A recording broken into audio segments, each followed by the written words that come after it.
thrive, yeah. I think that we've all had enough. Keeps you up at night, yeah. Make all the demons quiet, yeah. We were built to thrive, yeah. I think that we've all had enough. Yeah, I think that we've all had enough. Sick of dealing with the old plan. They know that we're calling it wrong. You got me like, oh yeah, I think that we've all had enough. Sick of dealing with the old plan. They know that we're calling it wrong. Hey, it's too late to try to go contain it. A generation fueled by creation. We live lives on a small screen nation. We control the airwaves, no negotiation. I refuse to think we need saving. Something good will come from creation. And when we think that the world is too anxious, we'll adapt, evolve, survive, and save it. What keeps you up at night, yeah. Make all the demons quiet, yeah. We were built to thrive, yeah. I think that we've all had enough. Keeps you up at night, yeah. Make all the demons quiet, yeah. We were built to thrive, yeah. I think that we've all had enough.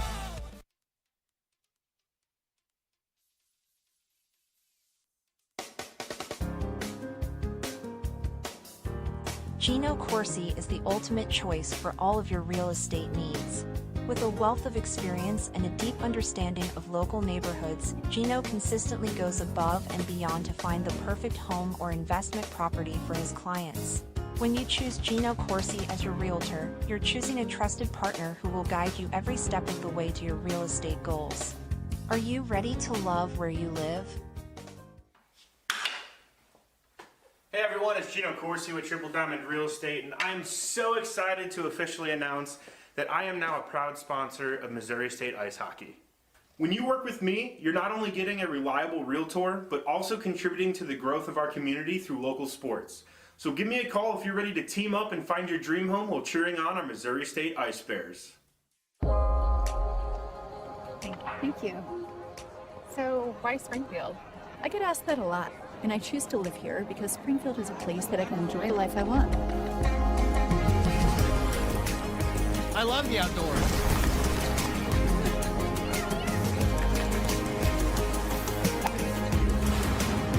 You can be on the lake in just a short drive. It only takes me 10 minutes to get to work. Or off to anywhere in the world. I know my kids will be safe and well educated. There are really good job opportunities after graduation. I'm able to work remotely and create on a high level. The healthcare options in this area are incredible. The options for housing and cost of living are so affordable.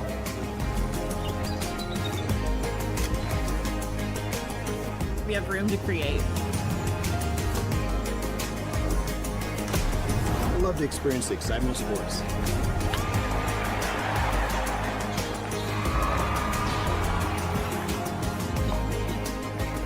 Can't beat the food. Or the drinks.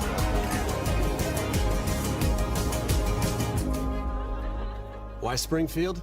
Because all the pieces you need to create your own story are here. The only thing missing is you.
many great veterans organizations that help our wounded warriors, it's invisible wounds that go unrecognized, leading to addiction, brokenness, and often suicide.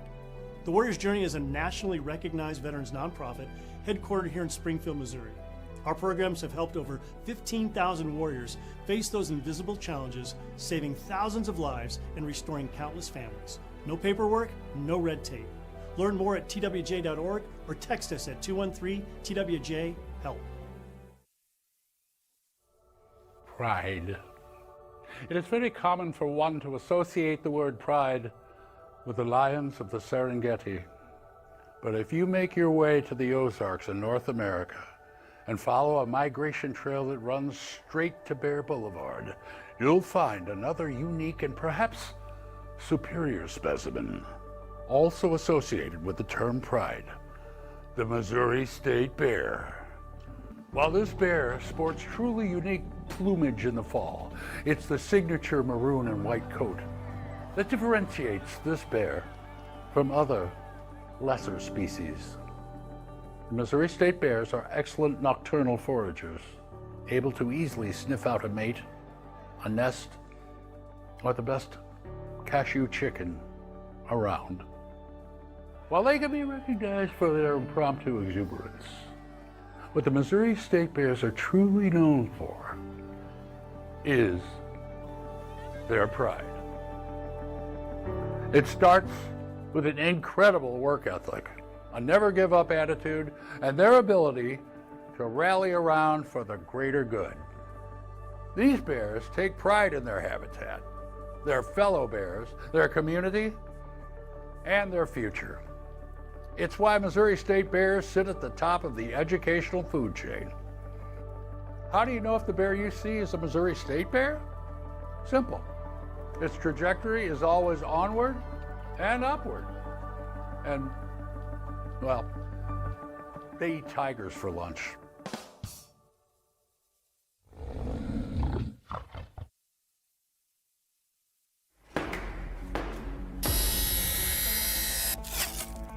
Ball 60! Ball 60 right here, right now! This is more than a game. This is one team united by one goal. 1, 2, 3, Bears! We are your Missouri State Ice Bears.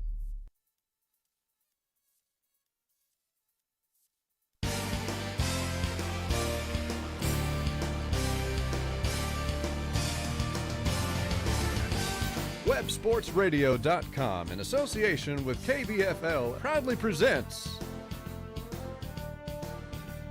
Missouri State University Ice Hockey. With the call, here's Steve Casson.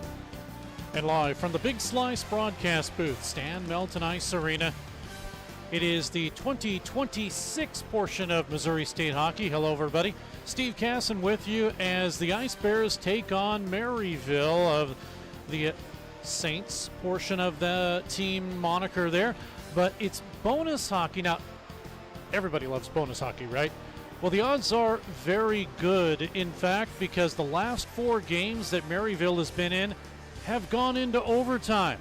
Now, really, the last 5 of 7 have gone into the extra period. But I talked to their head coach. He doesn't really like it. He says the players do, so we'll see what happens as we take a look at the WSR pregame report.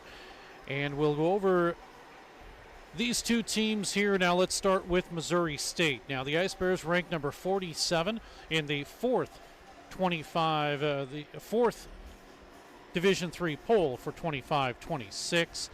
The next ranking scheduled to be released on January 19th. Now, if you remember, Missouri State missed last season. They qualified technically with their spot to go to regionals, but they were bumped out due to auto bids. So Missouri State hoping to get back into that situation. And a little later on, we'll talk about post-game for Missouri State, or postseason that is, for the Ice Bears. But they last played 53 days ago. They swept East Texas Baptist University the last time they played, November 21st and 22nd. In Game 1, an 11-0 victory. Jacob Hawley with 3 goals and 2 assists. Isaac Cooper, 2 goals and an assist. Among the scorers, Will Cassou with a goal and 3 assists. Alex Ringhofer, 2 goals, and Carter Eifert with 3 assists. In Game 2, a 10-1 victory. Hawley had 2 goals and 2 assists. Culleton had 2 goals. Eddie Bossler rings in with a goal along with Ringhofer and a goal, and Jamison McGrath among the scorers with a goal also to bolster that 10-1 victory. Now, talking about down the stretch for Missouri State, they play 4 of the next 8 games right here at Brightspeed Ice Park. They'll finish out the season with rival Arkansas on February 6th and 7th. That will be in Springdale at the Jones Center. I mentioned postseason. So for Missouri State, they do qualify for the MACA playoffs, the Mid-America Collegiate Hockey Association playoffs. Now, they're currently 5-0 in the Silver Division, and looks like they may be the first place team in the Silver. Let's look at the top 5 for Missouri State. That includes Isaac Cooper. Now, Cooper has a 2-game goal and assist streak. He got a couple of goals against Drury back on November 1st, and 3 assists against, or let's see, he had he had 2 goals 11 times in his career for Cooper. Now, Will Cassou is second. I have to read my own writing sometimes here. I don't know what I wrote on Cooper, but we'll get back to him. But for Cassou, who is second, as I mentioned, a 4-game point streak, 2-game goal streak, a 2-game assist streak also. 3 goals and 4 assists during that time. He also had 3 goals and assists against Bradley back on October 23rd. So points can come in bunches for him. Carter Eifert, he is third, 2-game assist streak, 4 assists during that 2-game assist streak. His last goal against Dordt, November 8th. Jacob Hawley is fourth. Now for Hawley, a 4-game point streak, also with a 2-game goal streak and a 4-game assist streak. 5 goals, 4 assists during that time for him. And then Tyler Culleton is fifth. Culleton with 2 goals against East Texas Baptist on November 22nd. And an interesting stat, Jamison McGrath leads the team with 3 game-winning goals. McGrath has 5 this season to go with 3 assists for him. We'll look at the goaltending for the Ice Bears. 4 of them, of course, Isaac Tillman, Barb Bialik, John Dillard, and it's Espen Rieger starting in net tonight. 4-5-1 with a 3.47 goals against average and an .888 save percentage. We'll look at the visitors, and that is the Maryville University Saints. They are ranked number 74 in the 4th Division III poll for 25-26. 4 season rankings remain. The final ranking will come out on March 1st. Now, I mentioned the extra time. The Saints have the last 4 games that they've played have gone into overtime. A 2-1 victory versus St. Louis University on November 21st. A 3-2 victory over SLU on November 22nd. A 4-3 win over Mizzou on December 5th. But then a 3-2 loss the next night to the Tigers. 3-2 on December 6th. 5 of the last 7 games, as I mentioned, have been involved in an extra period. They are the Road Warriors. 6 of the last 7 regular season games are on the road. They play 3 games this weekend, including a Sunday game with D3 Drury coming up. That'll be a 10 o'clock broadcast for you right here from Brightspeed Ice Park in the Stan Melton Ice Arena. They do have 1 home game at Maryville on January 24th, that is, versus Washington University St. Louis. As a team, they are 7-0-1 in the past 8 games, but as far as scoring goes, just the top 5 players are in double-digit points. And speaking of the top 5, let's take a look at who those top 5 players are for the Maryville Saints. D'Angelo Ferrari, 10 goals, 5 assists for D'Angelo this season. 15 points, under a point a game for him. And for Ferrari, he does have a 3-game point scoring streak, 4 goals and 1 assist. Danny Leahy, 5 goals, 9 assists, 14 points. And for Leahy, he is a goal against Mizzou back on December 6th and 2 assists against SLU on November 22nd. And then on November 14th and 15th, he had a goal and an assist in both of those games to total up his points. Third is Colin Amell. And for Colin, no points in his last game, but he did have Hoogs Mizzou on December 5th. Lucas McMillan is fourth. 0 points in the last 6 games for him. His last goal happened against McKendree on November 8th, but still fourth in scoring. Caden Whaley, he is fifth. Whaley, no points in his last game, but a couple of assists against Mizzou on December 5th.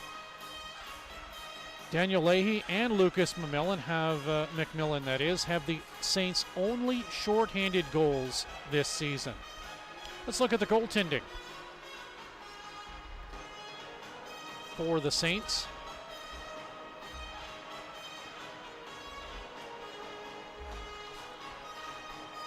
Two goaltenders, Tyler Montgomery and Danny Omosinski. And tonight it will be Montgomery in. He's 5-3 with a 3.08 goals against average and an .890 save percentage. His last start was that overtime loss I talked about, 3-2 to Mizzou, back on December 6th. Stopped 26 of 29 shots. Combined 10-6-1 with a 2.85 goals against average for this hockey club. We'll take a look at the matchups for these two teams before we get started here, that is. Now the Ice Bears, well, they lead the record, 14-7-1. Goals for, they've scored 100 this season to 48 for McKendree, or for Maryville, that is, and 74 against for the Ice Bears with just 49, one more against for Maryville. The goal differential, the Ice Bears do lead in that. And if you look at the power play stats for Missouri State, 19.5% compared to 15.8% for the Saints. And then on the penalty kill, the Ice Bears killing off 75% of the chances to 67.5% for Maryville. The officials have made their way out onto the ice. We'll tell you the officials are Sean Fitzpatrick and Mark Marzola, along with Griffin Green, the linesman, as we close out the WSR pregame report. Fans are filling in here, and it is a cold arena. They've upgraded, if you want to call it that, or updated the ice park here just a little bit. Get in our cameraman Cal Bussin. And Cal, have you noticed how cold it is in here? It's about 10 degrees colder. I have. It's pretty chilly in here. I usually don't wear a coat, but I've got my coat on, and I'm still pretty chilly over here. Yeah, mine actually is heated, so I'm happy about that. Lucky man.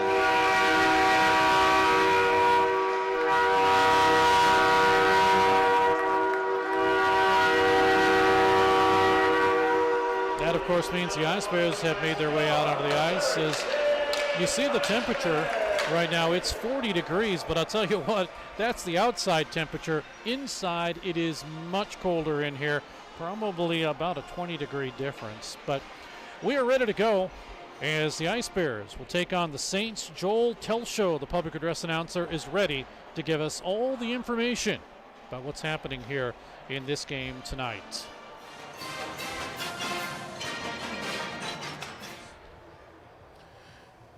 Ladies and gentlemen, your starting lineup for the Maryville Saints.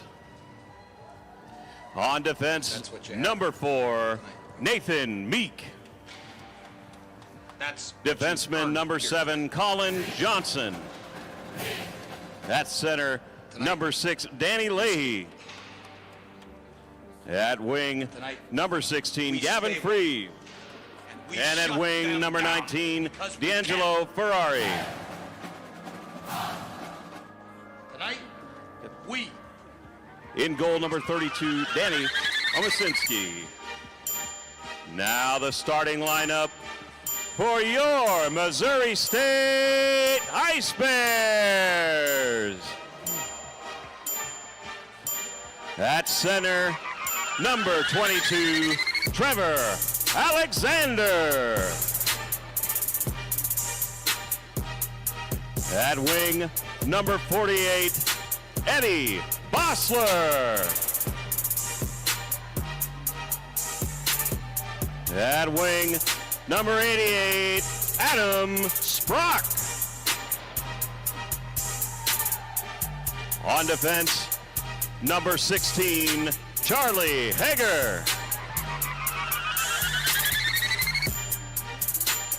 And on defense, number 9, Zach Zaccardi. And starting in goal for the Ice Bears, number 95, Espen Rager. The Ice Bears are coached by B.J. Norman and assistant coach Jeremiah Brannon, head coach Cody Blevins. Ladies and gentlemen, please rise and remove your hats. Put your hands over your hearts for our national anthem tonight, played by Brent Dudenhofer.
Our national anthem from Brightspeed Ice Park and the Stan Melton Ice Arena. And guess who has joined us here tonight?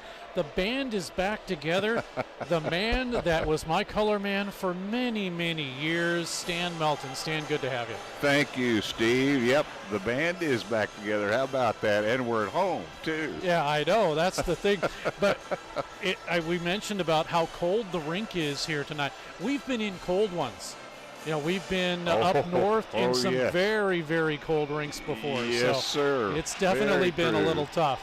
We are just about to get ready here as, you know, the rink is named the Stan Melton Ice Arena, and I remember the look on your face when I told you what was happening. Oh, my gosh. Amazing, Steve. Just amazing.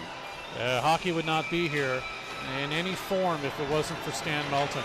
Oh, you've been so lucky to see it grow, Steve. It's wonderful. A fresh 20 minutes is on the clock as we get ready for period number 1. And we are underway as the Ice Bears will have possession of the puck. Out of their own zone, left to right. It'll be driven in, tipped, so the official says no icing. Puck sent behind the net. Taken away by Nathan Meek. He gets it up to the point. The Ice Bears are able to keep it in. It'll be dropped down below, but intercepted, though, by D'Angelo Ferrari, leading scorer for the team, and it's flipped back up into the Maryville zone. Ice Bears with a quick change. Saints with it. Here comes Meek. 3 goals, 2 assists for him. Puck is cleared to the line, and the Ice Bears are able to get it right back in. Sent down where it'll be chased by Carter Eifert. It's the line of Alex Ringhofer, Carter Eifert, and Tyler Culleton. We get a stoppage in play here for a offside. 43 seconds in, Stan, and it feels like we've been playing forever. Very true. They start up fast. Face off one, and it'll be taken by the Saints. They'll have it on the far side. Grabbed by Carson Wyatt and sent all the way down. Across the line in for Colin Amell. He gets tripped up at the line. The Ice Bears will race down in low. Now we're about a minute into this hockey game. Puck to the far side as Eifert pushes his man to the corner. Helping out now is the new player on the Saints team, Nick Eberline, number 27. Puck is flipped up to the corner and sent right back in. Eberline goes for a change, shot in on goal, sent into the corner, and the fans react to the first save of the game for Espen Rieger. Ice Bears will have possession. Up off of Ringhofer's stick, and it comes out to center ice. Tipped down in, Culleton, and that line will go for a change. Puck down in low. Jacob Hawley on the ice now looks to put some pressure on. It's taken away and sent all the way down for an icing call. 18-18 to go in the period. Icing will bring it back. And Stan, now over the break, I know you and I were in familiar territory, at least for me, Southern California. Yes, sir. Did you get a chance to go in any games? We went to the American Hockey League, the Coachella Valley Firebirds. Oh, the new one, Yeah. They were the winners. Yep. I think they won last season. Yep, good brand of hockey, too. That is interesting. I know I've been to the Rain games, and we got a chance to go see the Kings and the Ducks in separate occasions. Very good. In fact, the Freeway Series is tonight. I think they're playing tonight, the Kings and the Ducks. 18:03 to go in the period as the puck comes in, and Rieger makes a save, steers it into the far side, but now it'll go once again for Colton Reedman to try to push it through. Reedman still trying to work it. Coming in to help out is Aiden Herbert. But the Ice Bears are able to intercept, and they bring it out to center, taken away by the Saints across the line for Zach Zarilla. He gets a drive-in save, rebound loose, and it goes behind the net. Ice Bears do get a stick on it. 17.5 to go in the period, and no score. 3 shots, though, for the Saints. The Ice Bears are changing up, so they don't have anybody on the right wing, and it's brought in now by Herbert. Ice Bears intercept, taken away by Missouri State. Here comes Will Cassou, drops it off to Cooper, and Isaac Cooper looked behind him, didn't get to his intended target. Now taken away by Meek out of Baldwin, Missouri. Meek's pass comes all the way down, and he'll chase it around the referee. Gets hit hard by Jacob Horrell. 16:52 to go in the period.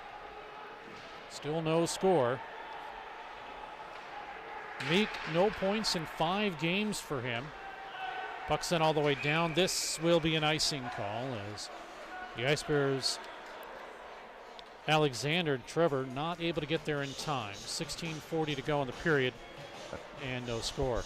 Steve, you were mentioning the Freeway Series. Yeah. I hope the Kings and or the Ducks had better luck getting through the freeway traffic than I did that 2.5 weeks we were out there. Oh, boy. Well, Stan, it was interesting because, we went over between Christmas and New Year's. I didn't think it was that bad. Here's a drive that would have been good if it would have scored by Trevor Alexander, but making the stop up high is Montgomery. But, yeah, we didn't have that bad of a time. Now, again, we went over that transition period when a lot of people are gone. Right. And holiday travelers. Yeah, it wasn't too bad, but we did travel down the 405. So we did get stuck. 8 or 10 lanes on each side, my goodness, and they still have traffic jams. Exactly. Here's a drive that gets tipped up high off the shot by Hager. Rimmed around to Alexander. Checking him is Joey Bunton. Alexander with a hit at the half boards. Puck comes up the middle, kept in. Alexander, he's played with a high stick. And he's arguing it wasn't, but the referee said it was, and that was Sean Fitzpatrick. But face-off will come outside. Yeah, one of the things that they did do is they widened it, but 3 or 4 of the lanes are now the toll lanes. Oh, yeah, they set up, special toll lanes, and then they have the carpool lanes as well. Yeah, so you only have the same amount of regular traffic as you normally had. Oh, it's traffic crazy. out there is a fine science, man. Yeah, it definitely is. Ice Bears trying to steal the puck. McGrath does, but then it's grabbed by the Saints and brought out to center ice. Danny Leahy is able to send it down. Puck comes in behind the Missouri State net. Trying to work with it are the Ice Bears, and they are able to get it out to center ice. 15:36 to go in the period. Puck is taken by Missouri State. Broken up, though, and grabbed by Zarilla. Kept at center and backhanded in by Sprock. Saints still with it. Over to the far side. Ice Bears intercept. Getting around a stick check was Jake Williams, and the puck comes offside as it's poked back in by Jacob Cohen.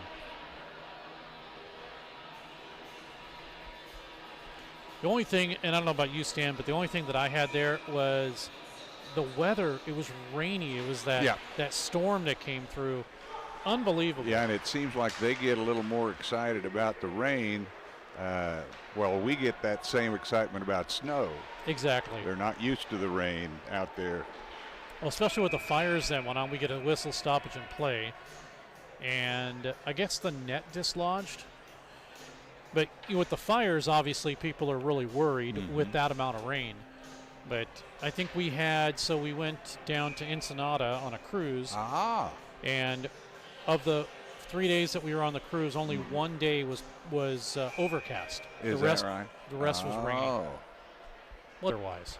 You got bravery, Steve, crossing country borders there. Well, we didn't leave the ship, if that means anything. There you go.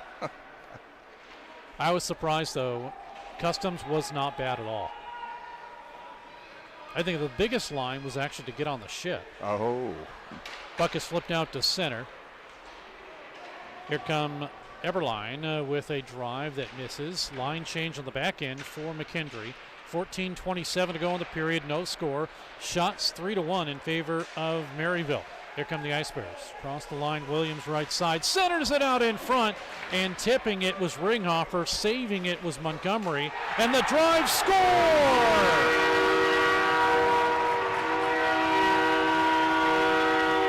I believe Jake Williams on the putback, and is he happy about this one? Missouri State has a 1-0 lead. Boy, very strong puck control on that offensive effort there, Steve, and just radar finding the net on that shot. Williams will get his third goal of the season. And for Missouri State, that is the 18th time they have scored in 33 games. They've scored first. Joel Telshow will tell us all about it as we get an icing call here. My pappy said, son. But it is a 1-0 lead for Missouri State.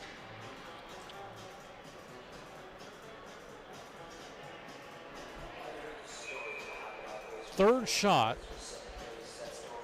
Williams will get it at 5:47. Missouri State goal on the play to number 20, Jake Williams. That's an unassisted goal. Time 5 minutes 47 seconds. Again, Missouri State goal to number 20 at 5 minutes and 47 seconds. That's Missouri State. So the Ice Bears take the lead. Here's Eifert on the near side. He is checked by Rusty Hess. 1 assist for him this season. Hess has played 17, make this 18 games now. Shot goes high. And the puck is cleared out to center, and Missouri State will regain control. Oh, they had it at center, and now they'll set it up and reorganize. Puck driven in by Sean Stesiak.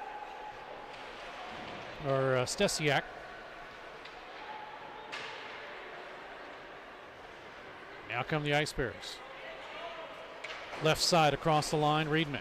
He'll drive it in. Work to the half boards, off of Cooper's stick.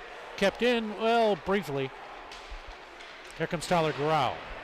Driven down to the Missouri State zone. 12:44 to go in the period. Puck is kept in the Missouri State zone to the near side boards. Puck driven out to center. Hawley with it. He'll drop back, and he dropped back, but it was offside across the line as Kasu couldn't hold it in. 12:31 to go in the period. and a 1-0 lead. So Stan, we're back to hockey finally. Absolutely.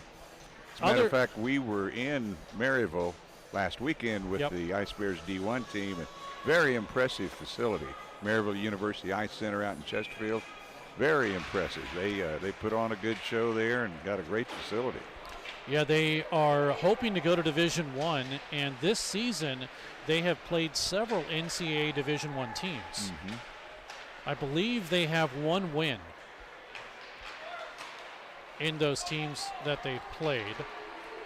And that is major impressive anytime you can come out with a W against an NCAA D1 team. Puck is sent right back in for the Ice Bears. Cooper across the line. Cassou slides through. Left side over to Hawley. Centered it, and it went off the goaltender Montgomery and skittered through the crease. It's out to center ice. Ice Bears with Finley. Across the line, that's as far as it goes. Taken by the Saints. Back behind his own net is Meek. He'll shovel it off, give it to Zarilla. It's out to center ice. Puck stolen by the Saints. They bring it across the line, but Hawley will pick the pocket and take it across the line to Cooper. Cooper centering pass, gets it to Hawley, they score!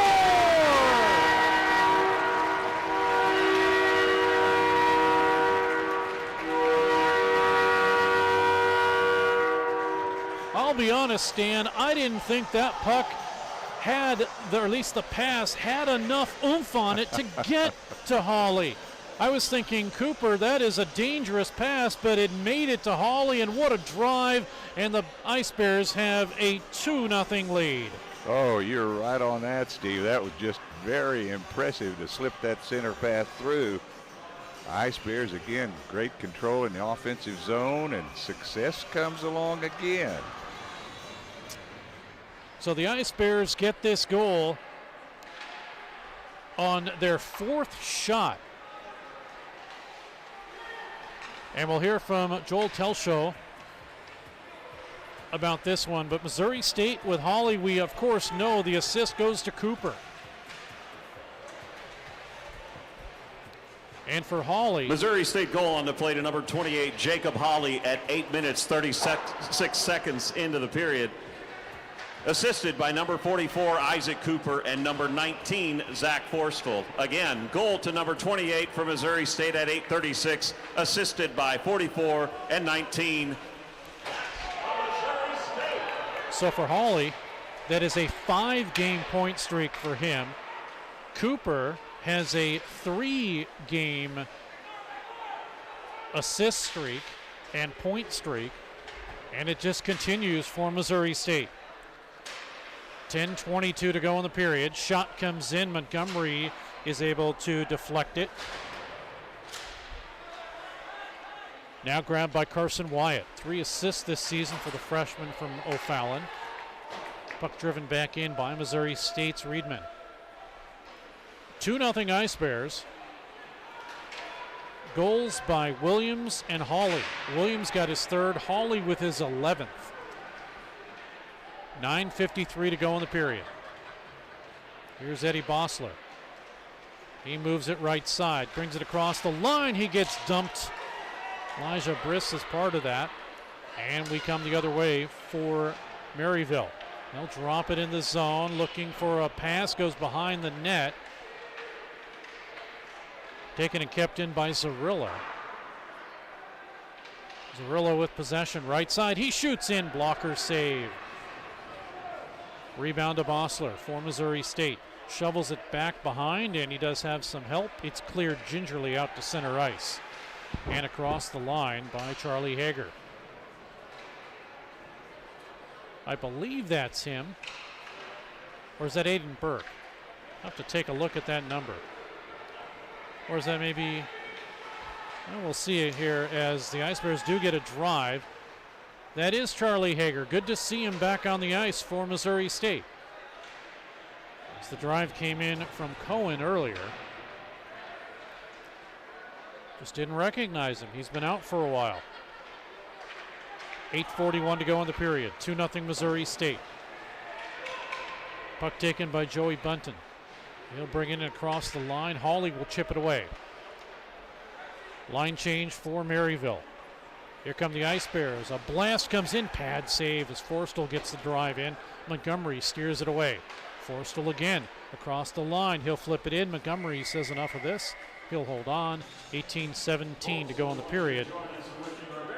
And we have a stoppage in play.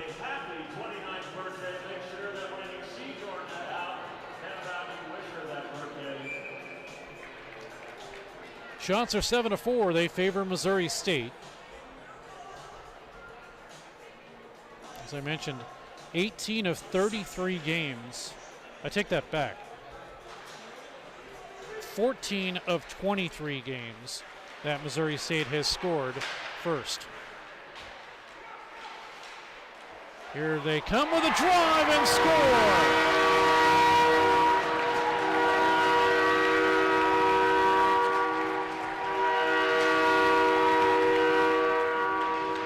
The 11th of the season for Will Cassou as he picks up the puck, screaming down the middle. He gets it past Montgomery. It's a 3-0 lead for Missouri State. You can see the pass from Cooper, and Cooper with his second assist. And Missouri State, 3-0 lead here in this period. Very impressive assist there, Steve. Slipping it right out there, and he was wide open in front of the net. This one will come at 11:44. We'll wait for Joel Telshaw. Goal to Missouri State on the play at 11:55 in the first period. To number 37, Will Cassou, assisted by number 28, Jacob Holly, and number 44, Isaac Cooper. Again, goal to Missouri State at 11:55. Goal to number 37 with assist going to number 28 and number 44. So a 3-0 lead for Missouri State, and already they are 2 away from giving fans Andes. I was just going to say, Steve, I don't know what's with my taste buds. It's kind of tasting like maybe Andy's custard here. Yeah, I'm thinking maybe so tonight, possibly. I mean, there's a lot of hockey left, but still a 3-0 lead. If you're wondering what we're talking about, when the Ice Bears score 5 goals, then the fans get a $1 one-topping Andes frozen custard. We get an offside here. And they have not turned over the other D, but that should, as we have it, being turned over. But 2 more goals, and fans walk away with Andes. You can tell it has really gotten crowded here, Stan. The fans are pretty much full.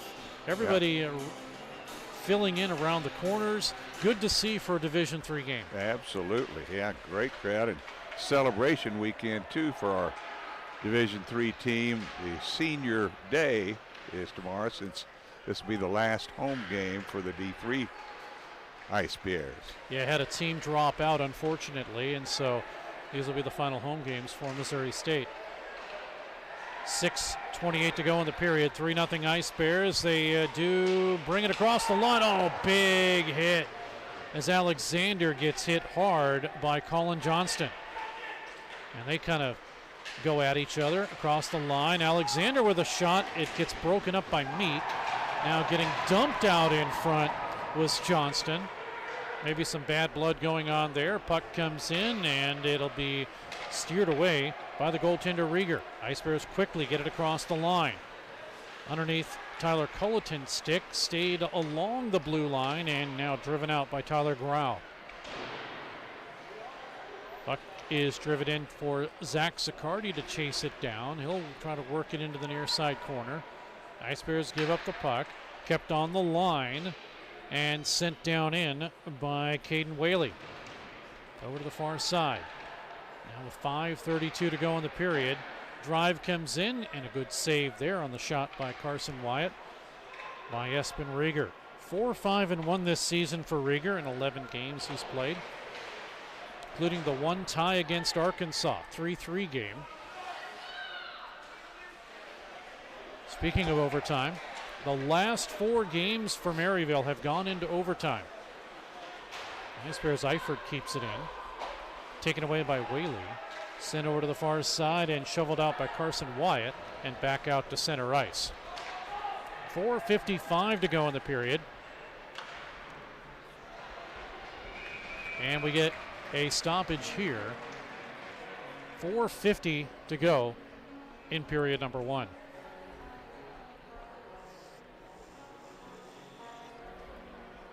Boy, shots on goal pretty much even up at this point, Steve, but the Ice Bears have been on target for 3 out of their 7 shots. 4:48 to go in the period. Shots 8-7, as you mentioned, Stan. They favor Missouri State.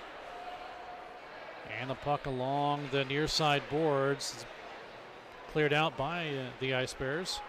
Sent right back in on goal by Elijah Briz. Now the Ice Bears snap it out to center. Williams gets it across the line and sent in by Missouri State's Adam Sprock. Sprock, Bossler, and Jake Williams on this line. Here comes Danny Leahy. 5 goals, 9 assists, 14 points for him. Second leading scorer for the team. Leahy with a goal against Mizzou December 6th. Here's a drive that comes in from the left side. Good save by Rieger. He'll hold on. 3:58. I believe that's an 8, maybe a 9 to go in this period. Shots are now 8-8.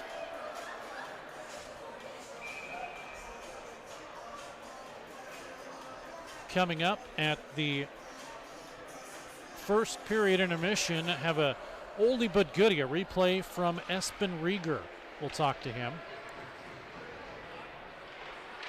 Buck right out in front, and a good save by Rieger as he fought it off the first time. The attended wraparound was held by Rieger, and he is keeping Missouri State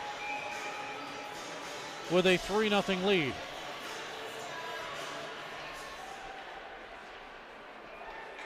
Ice Bears do win the draw again. It'll be Cooper with it. Now to Reedman. He'll drive it in. Makes its way to Kasu. Now at the line, getting hit for his efforts. I believe that's Hager. That's John Hager. They are cousins, John and Charlie. They are not brothers. Although we have many, many brothers that have played for Missouri State. Boy, Stan and I could tell you stories. Oh, my goodness. Lots of stories. The Odenwalds, the Bethmans. The Hellwig. The Hellwigs. Here's a drive in and a save as it was a 3-on-1 developing for the Saints, and Rieger shuts the door. Ice Bears bring it across the line, turned around by Colin Emmel, taken away by Missouri State, pumped into the corner now by Joey Bunton, and deflected right back out. 2:36 to go in the period. Puck driven in, right out in front, and it was a little bit too hard. Hawley had the puck, and he tried to get it in front to Horrell, but just a little bit too fast, and it goes past him, and puck now all the way down into the Missouri State zone. 2:18 to go in the period. Let's add another brothers set, Steve. Blake and Jack Ryan. Oh, yeah. Oh, my goodness. Absolutely. And I'll try to think of a couple more. We have a list, and I don't know, Scott, if you could maybe come up with that list. Maybe next stoppage and play, possibly.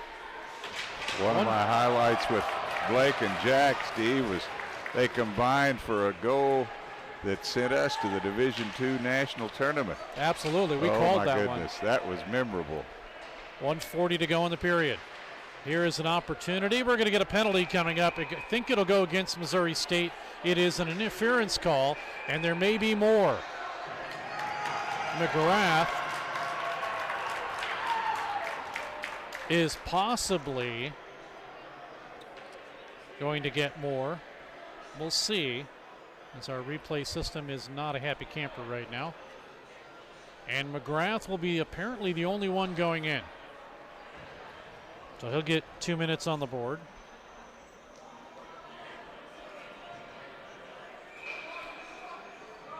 So it's a power play opportunity for the Saints, and Maryville They've scored 13. I take that back. They've scored 6 out of 38. Their penalty kill is 13 of 40. Here come the Ice Bears, excuse me. McGrath, time 18 minutes, 24 seconds, 2 minutes for interference. Again, penalty to Missouri State, number 92 at 18:24. Penalty for interference. So interference is the call. Puck sent over to the Missouri State bench and driven down in. Grabbed by Leahy. Less than a minute to go in the period. Puck back for the goaltender Montgomery to swing it over to the near side. Colleton is there. Pulled off by Meek. Now Meek with possession. He'll bring it out to center ice. It'll be taken by Sean Stesiak and intercepted by Missouri State in, not on goal, but stopped by Montgomery. 1 minute to go in the power play for Maryville.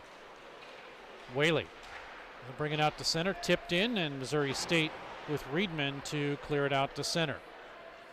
23 to go in the period. That means there will be some penalty time in the second period. Puck inadvertently kicked out by Ferrari. Ice Bears have it with 10 seconds. Centering pass did not make it to Hawley. Goes behind the net, over to the corner. Now with 4, a drive missing by Reedman, that is. It's out to center, but time will expire. 24 seconds remains in the penalty. Looks like Scott has our brothers slide. Let's see if we can bring that up. Folks can see all the different brothers that have played for Missouri State. Of course, the Bacardis, you know that, Stan, John, and Charlie Hager, which are cousins. But Brett, Bradley, and Brennan, the Andersons. Tommy and Jack, the Daprons. Jared and Jordan Bratton.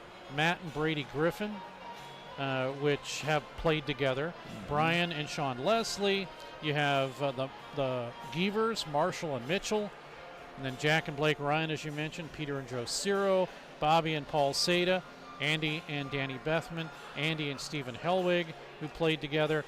Matt and John Carl. Chris and Brian Mosley. And, of course, who could forget the Odenwalds? Dan. Absolutely. Dan and Odenwald. John. It's yes, sir. Definitely a family affair. Oh, my goodness. Well, we'll take a Got break. to see Jordy and Jared Bratton at the Maryville games last weekend. It's Absolutely. always great to see our alumni guys, and they always are doing so good. Well, we'll take a look at the stats quickly. Again, a 3-0 lead for Missouri State. Williams his 3rd, Hawley his 11th, Kasu his 11th, and power plays, Missouri State has yet to go on one, as does, well, technically the Saints are on one right now. 24 seconds left in that. We'll be back, and when we do get back, we'll talk to Espen Rieger in just a moment as the Ice Bears have a 3-0 lead after 20.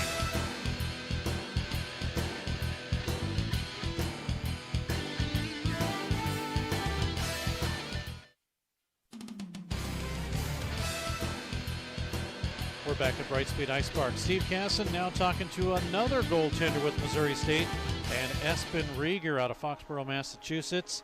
You got to win. No, unfortunately, you had a loss. The only goalie with a loss this year, 4-2 to Kansas in the opening game of the season. That has got to be tough. It was not fun.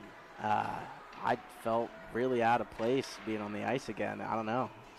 Normally I don't get first game jitters, but it was not a comfortable game to be a part of. And then I hate losing, so it's something I've had to sit with for the past 2 weeks, and I'm just hoping that this weekend I have a chance to redeem myself a bit, you know? Well, you know, you've been the kind of guy that you go into games that mean something, and I'm not saying that every game doesn't mean something, but opening day, you want it to mean something, you know, to start off the foot right. But you go into the MACA finals, or actually into the semis, you get a 3-2 victory against Nebraska. So the pressure's there. Was it just, what was it, just something strange? I don't know. I felt like, oddly enough, I felt like I was moving too fast. Too fast? Yeah, so over-committing maybe? I felt just kind of out of control. I was moving faster across the crease than I am used to for whatever reason. I just got my skate sharpened for the first time in probably 8 months. Okay. So that could be a factor. Yeah.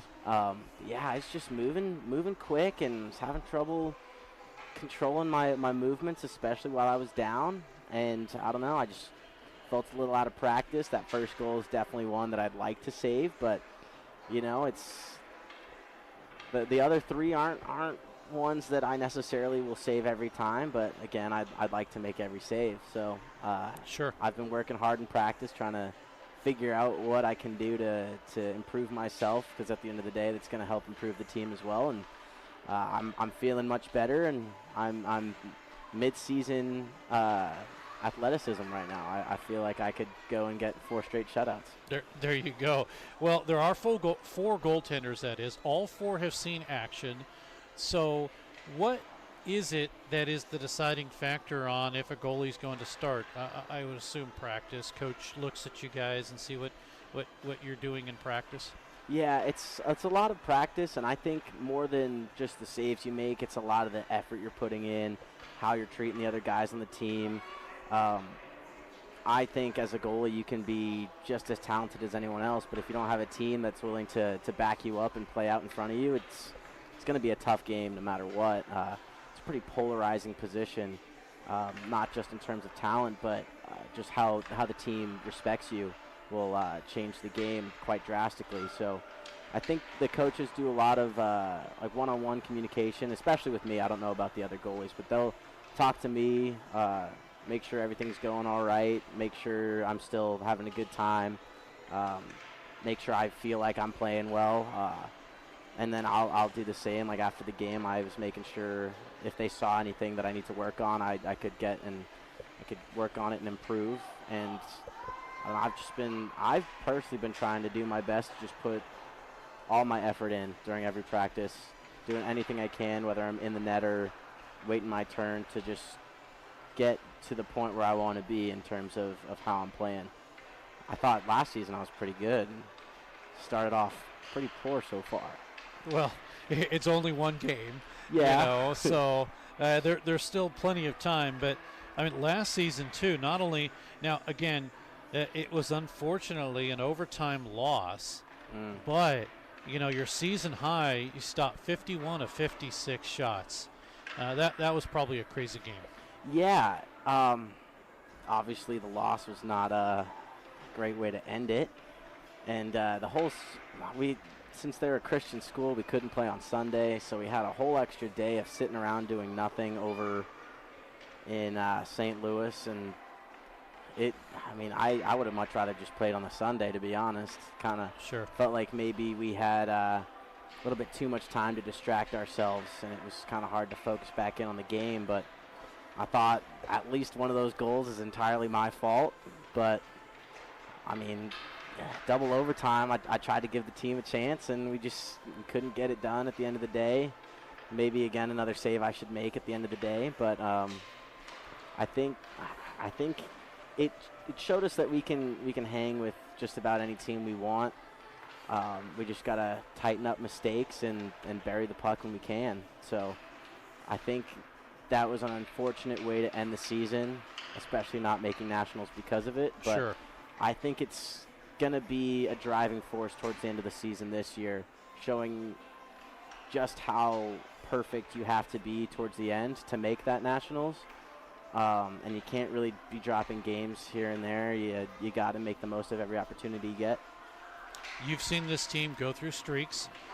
You've seen this team go to nationals. You've been part of all of that. And then you get there and all of a sudden, oh, wait, we play Arkansas? What? Yeah. Things like that, which is I say that as a joke, but that just tells you how when good teams meet each other, they're destined in that way. Would you argue? Well, go ahead. No, you keep going. Well, my question was, would you argue that, or who would you say is your biggest rival? I don't see how you could put anybody in a rivalry other than Arkansas. It's just a team we play every season. We've got the Fish Trophy, and it's a pretty big rivalry there. we've all got our own personal vendettas against other teams. For me, in a few weeks when we play Lawrence Tech, that's a school I got into, and then was ultimately told that I wouldn't play for their team. So I would like to consider them a personal rival, Okay. but I also, Mizzou, if we ever play them again, I gave up 8 goals last time we played them, so that's another personal one. But as a team, I don't think anybody can top Arkansas and us. That Fish Trophy it's more important than the Nationals Trophy for me. Now that trophy is the trophy that is given between the two teams. Yes, it's just between us and Arkansas. Whoever wins that season gets the Fish Trophy. And last year was my first year to get it, and I had obviously been here for 3. So it was, again, it's kind of fun. It's not super important. You don't really need to stress out over it, but it is something to look forward to every time we play against that team, knowing that you're playing for a little something extra. I like to think that every game's playing for a little bit extra, but it's not always the mindset, you know. So I like playing for that Fish. It's fun. Espen Rieger, goaltender of Missouri State, joining us. Espen, you've been called probably other words besides that. Mm-hmm. Oh, yeah. I think my personal favorite is Sports Center because my name's ESPEN. Yep. You get rid of that second E, and it's ESPN.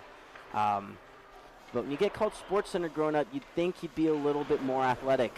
And, you know, I just kind of fell short of that mark, and it's just really ironic at the end of the day. But I get called all sorts of things. My family growing up called me Epi.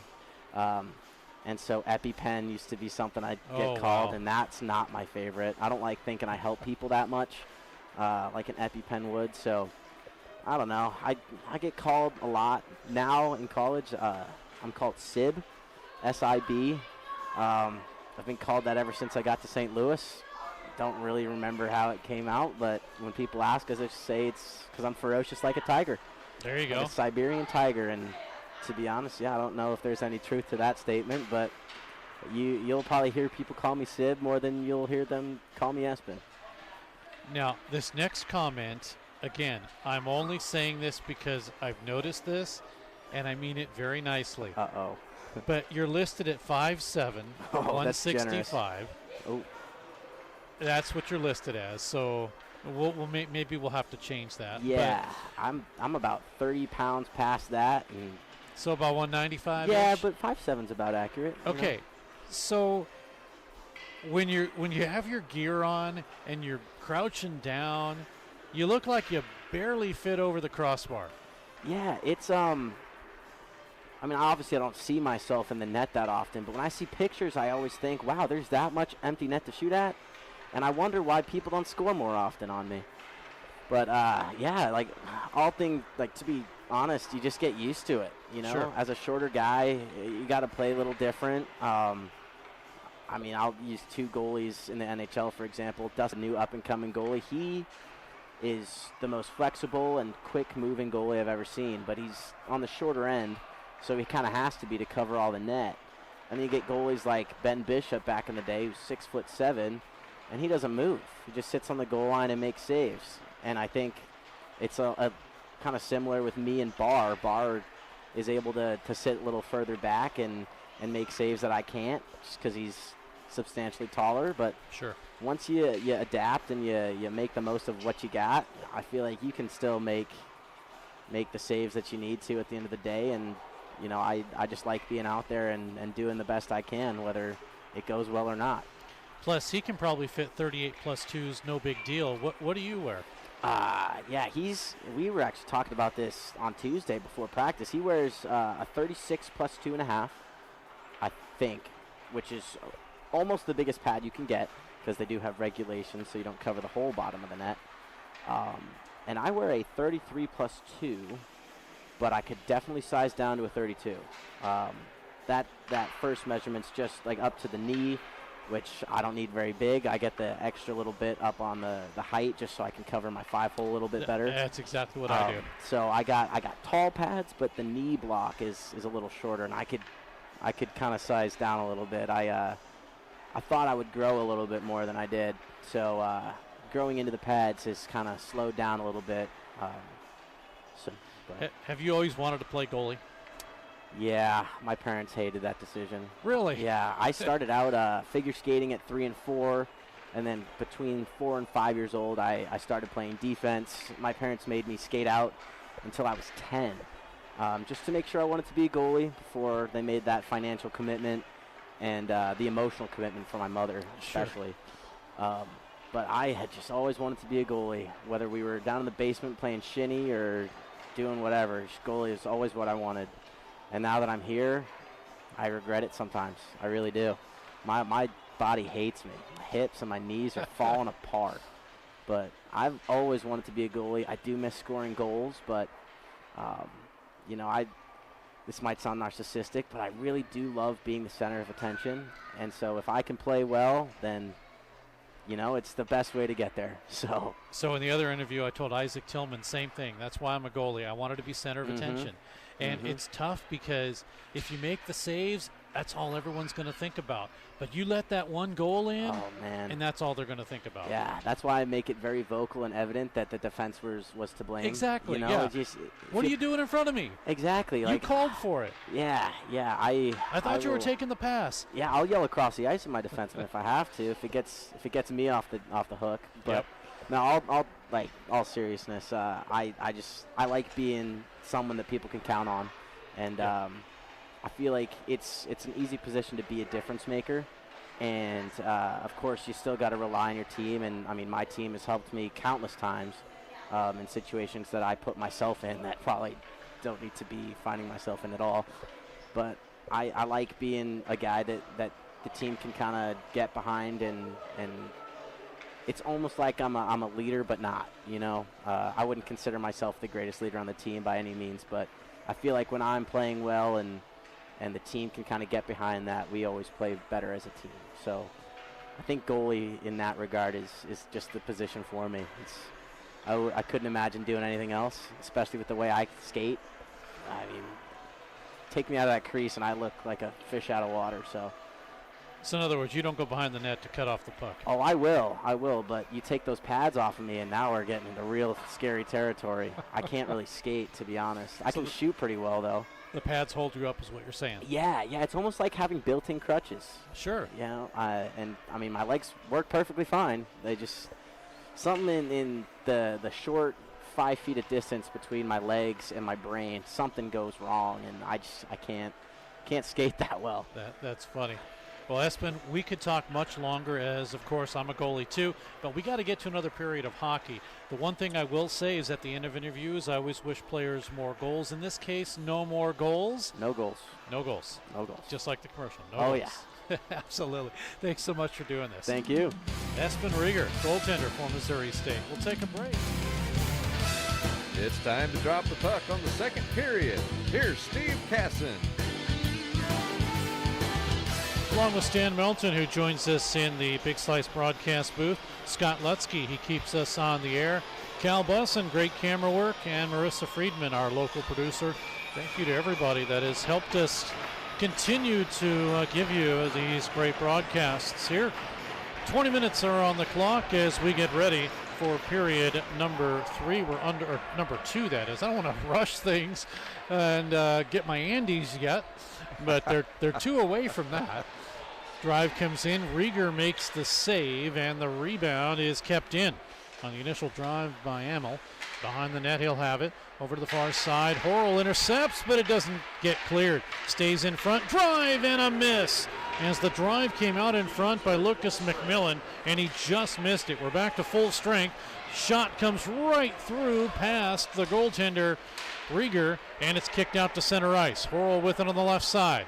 Horrell has some room, shovel pass in, rebound out in front. It's deflected away, nothing but red jerseys. Here come Maryville. They'll bring it across the line underneath of Zach Forrestal and drop down in low, centered out in front. Oh, what a save by Rieger. As right on the doorstep was Meek, and Rieger able to hold on to that. That center pass was just right on target, Steve, and he wasn't a foot away from Espen, and Espen shut him down. Great work. It's hard to believe, Stan, we were only 51 seconds into this period, and all of that took place. Yes, sir. Espen's going to be one of our seniors that we honor tomorrow, Steve. It's got to be tough, for a coach when, and we'll get back to it in a second, as here come the Ice Bears. They'll race down in for Eifert, looking for a centering pass, cannot get it to Culleton. Eifert still with it, drops it off the boards, and a drive by Ringhofer in through, save, rebound, it's to the corner. Cleared out to center. Ice Bears with possession, they give it up. Coming in is Bunton. He has his pocket pick taken away. Eifert will have it. And now it goes to Jacob Hawley. Left side, Hawley as he tried to push his way through. Stolen by the Ice Bears again. Ringhofer with a drive, and it's covered up by Montgomery. But I was going to say, Stan, that, it's great when you realize at that moment you have a great player and you've got, maybe this freshman comes in, oh, that's a great player. But then 4 years later, your attitude is, I can't believe I got to let this guy go. I know, absolutely, yeah. They make their mark for sure. 18:32 to go on the period. Shots are 13-11. That favors Maryville. Draw one. Ice Bears have it up the middle, and a drive comes in, and a save by Montgomery on the shot by Culleton. He'll have it again with an attempt. This one is blocked. Sent over to the near side boards, kept in by Finley. Finley with it. Looking for a centering pass. It's up in the air. It's blocked by the goaltender, Montgomery. Comes down where the Ice Bears will have it. They'll move it into the near side. Flipping it down is Ringhofer. The line of Ringhofer, Eifert, and Culleton. Forstel not able to grab. It's out to center ice. Here comes Meek right side. Centering pass, and it missed Gavin Free. Kept in, though, by the Saints, as Free will keep it in, go for a line change. Now Missouri State with possession and a 3-0 lead here in the second period. All goals coming in the first, though. Driven down by Kasu. Over to the far side, kept in. Here is a attempt that's blocked as Reedman got that one. Blocked in front by a Saint. Now 17-17 to go in the period. 3-0 lead for Missouri State. Centering pass out in front. We get a whistle, and I believe we are going to get the net dislodged. Yeah, that's what it is. Well, that was a sweet pass for the Ice Bears. Just wasn't able to cash it in. Williams is third at 5:47. Hawley his 11th at 8:36. And then at 11:55, Kasu his 11th.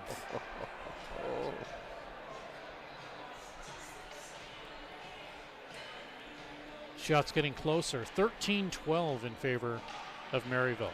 But a 3-0 lead for Missouri State, though. Here come the Saints. They bring it across the line. The red line, that is. Poked away by Cooper. Kept in by Missouri State to Hawley. Hawley has it. He shoots in, save. Rebound, Cooper up in front, and the second effort by Kasu was steered away. Ice Bears have it again. Cooper, he shoots, missed wide. Hawley, he'll chase it down, near side. Looking for a way to get it behind the net, nothing doing there. Play comes up top. Here's Reedman with a drive, it's blocked out in front. Reedman again with a drive, it's blocked once again. 16:28 to go in the period. Puck is finally cleared out to center ice. We should get an icing call here, and we do. 16:21 to go in the period. Icing will bring it back into the Saints into the ice. So Stan, the Ice Bears lead in shots now, 14-13. And they are looking sharp in the offensive zone, Steve. These scoring plays, great work by the Ice Bears.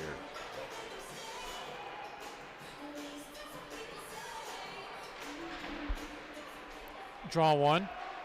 Saints win it. They'll bring it into the near side, wrap it all the way around, and they have a 2-on-2.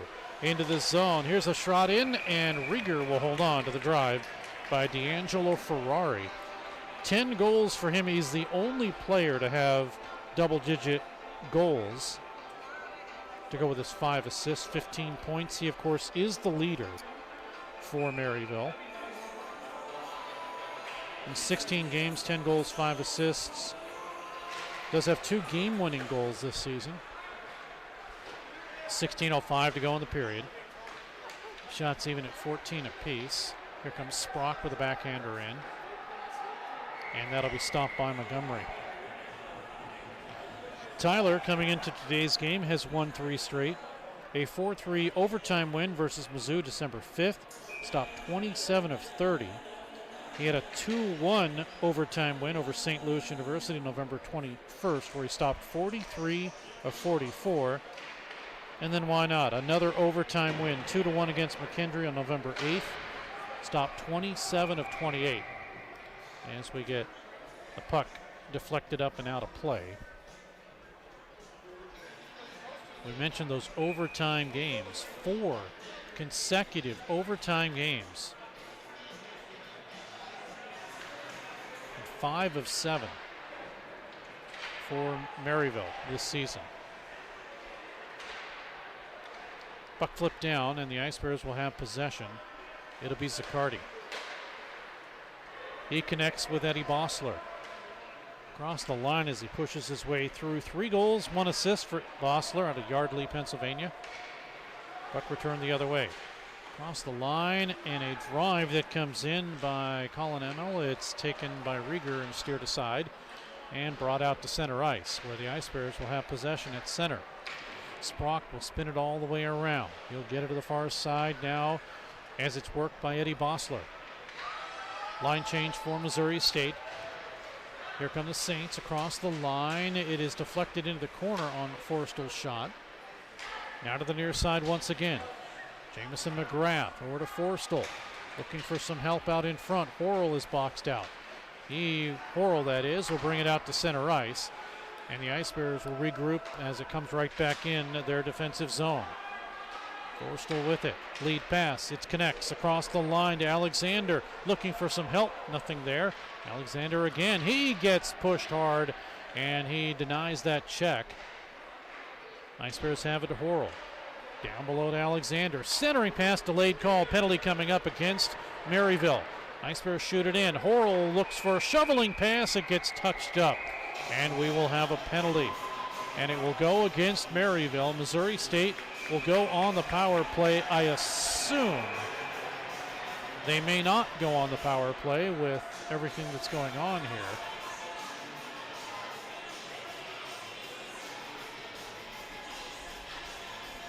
And it looks like they're going to get both. So ignore the potential power play.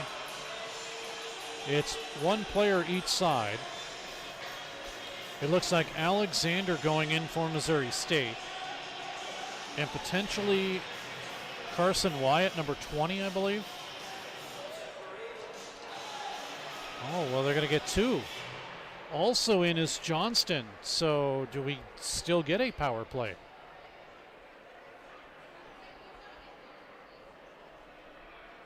Love the innovations in the production, Steve. A direct look at both penalty boxes. Oh my God. Yes, sir. Sin bin. Dynamite. So we have the Ice Bears with Trevor Alexander in.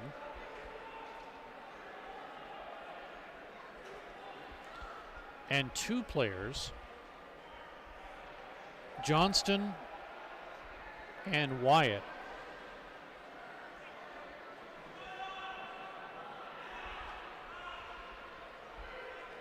So 2 cancel out, 1 remains. It's going to be a 5-on-4 for Missouri State.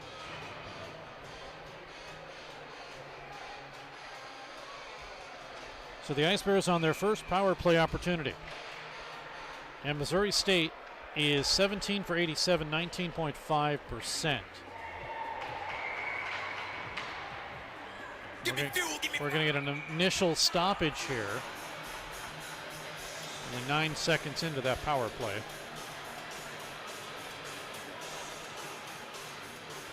Looks like a false face-off.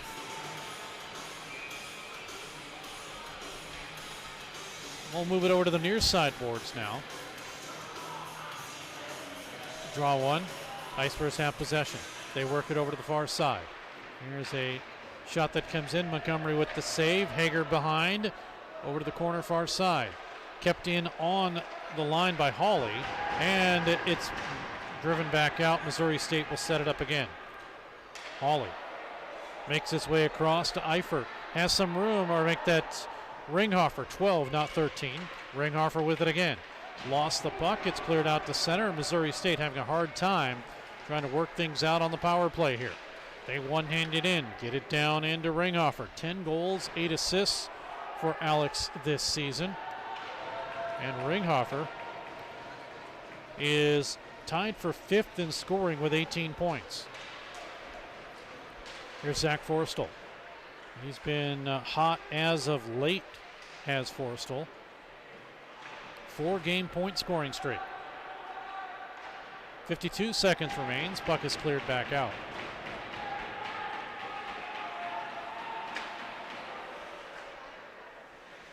Rieger to Cassou. Now the Ice Bears play catch behind the net. Cooper. Puck tipped down, but it's an icing call with 33 remaining in the power play. Ice Bears having a tougher time on puck control on this power play, Steve.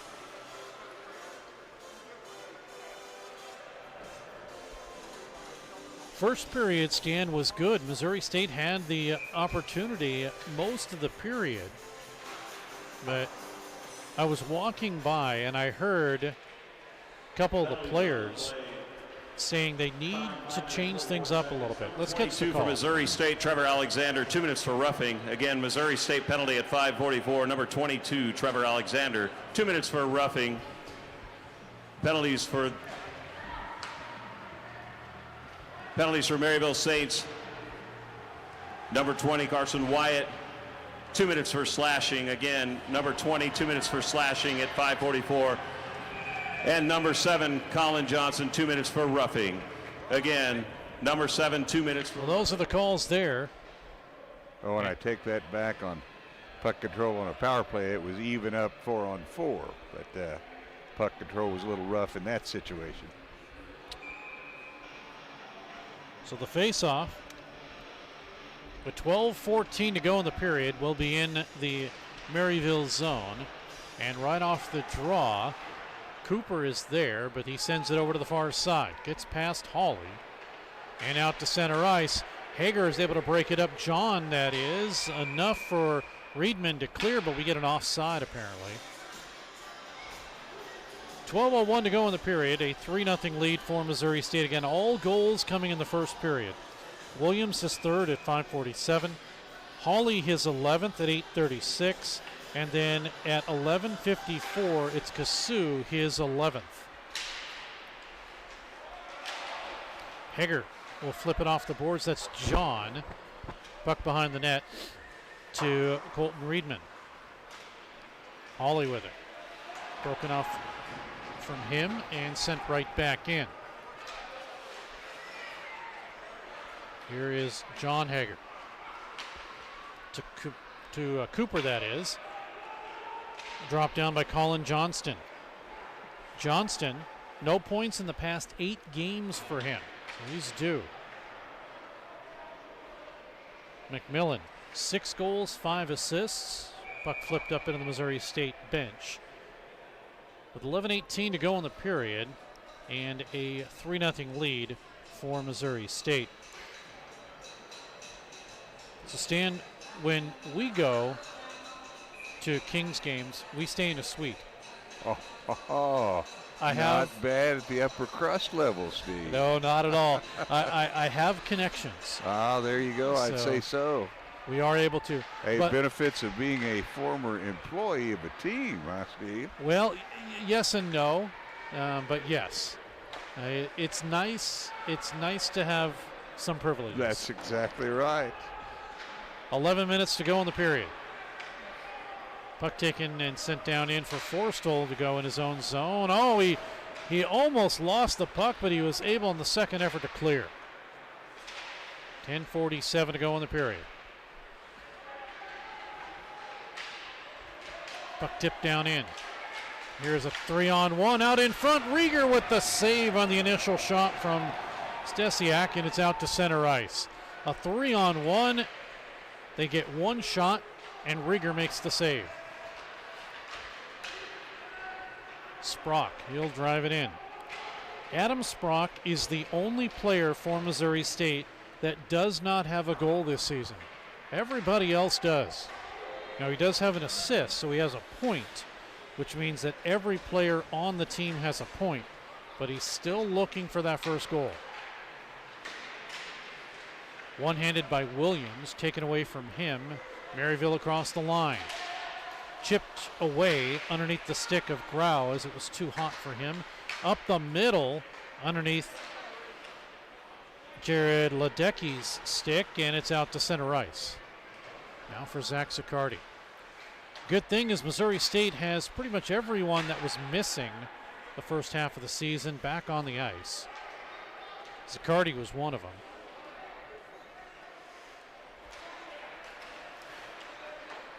Puck is flipped out to center across the line. Spinning through is Alexander. Has some room. Centers it back, and it was Jamison McGrath. Now out in front. Hager with a drive. Save. Rebound. It was poked away from Williams. Now Reedman with a shot. It's blocked in front. 9:11 to go in a 3-0 Missouri State lead. Fans want more. They want Andes. Puck to the near side. Not able to be cleared by Reedman. Now driven out and sent all the way down for Missouri State's Jacob Horrell. 6 goals, 3 assists for the senior from Arnold, Missouri. Puck driven back behind the net of Tyler Montgomery. Montgomery this season coming in with a record of 5-3 and a 3.08 goals against average. His counterpart, Espen Rieger for Missouri State, with a 3.74 goals against average. And he is 4-5-1. One tie against Arkansas this season, 3-3. That was in the Route 66 showcase, the 3rd game, where Missouri State ended up tying against Arkansas. Now Finley out of his own zone. 9:07 to go in the period. Chipped up right side, and a drive by John Hager doesn't make it through. Ice Bears pressure again. Ringoffer had it blocked out in front off the stick of Free, and it's out to center ice. Culleton will fight his way through. Finley defensively comes back. He's checked by Colin Johnston. Puck cleared out to center and all the way down for Meek to have control. Coming down to 7.5 remaining in period 2. Second intermission guest. That'll be Isaac Tillman, goaltender for Missouri State. Ice Bears able to clear. That's as far as it gets center ice, and Finley will have control. Flip down in. 7:09 to go in the period. A 3-0 lead for Missouri State. And now things slowing down just a bit. Oh, Culleton may have possibly interfered with Eberlein, but the officials say play on and everything's good. 6:50 to go. It's the second. Puck driven out, and Rieger has to make a stick save on the drive by Zarilla, looking for his first goal of the season. He does have 3 assists, but the Chesterfield product still looking for that first one on the board.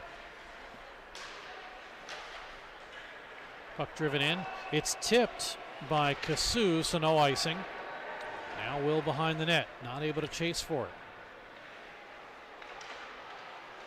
Ice Bears steal, looking up the middle. Intercepted, though, taken away by Ledecky. Kept in right side, but it's out to center ice. Herbert with it. Intercepted. Hawley has it. Oh, if Hawley could have just picked up the puck, he would have had a break. Here come the Ice Bears. Cassou, as he tried to get it to Cooper off of his stick, we turn the other way. Left to right, across the line, in the zone. Drive comes in. Rieger with the save on the shot by Hess. The rebound didn't materialize, but Rieger was waiting for it. Puck out to center. Off the stick of Cooper. He fights for it, has possession. Cooper sends it over right side. Oh, what a drive and a save as Cohen got the drive, and Montgomery steers it away. Here the Ice Bears come again, and the shot is missed by Hawley. Hager Keeps it up top. Again, a drive by Zaccardi in and a save by Montgomery. He'll hold on. 5:19 to go in the period, and still a 3-0 Missouri State lead.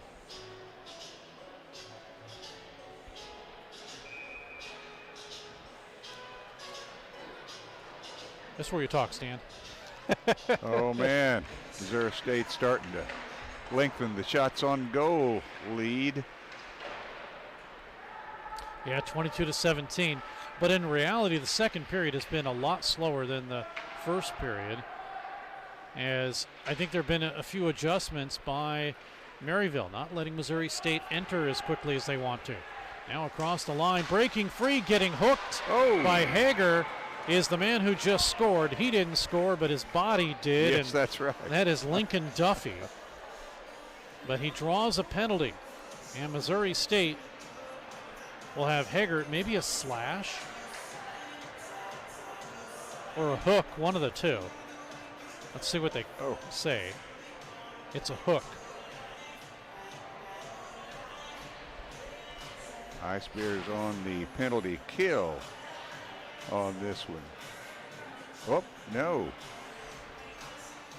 Yeah, they should be. As yeah. Hager gets called. Put it up on the Ice Bears side. Second power play for Maryville. Ice Bears do bring it out. Here's Horrell, has some room. Horrell gets pushed through. He gets a drive off and a save by Montgomery.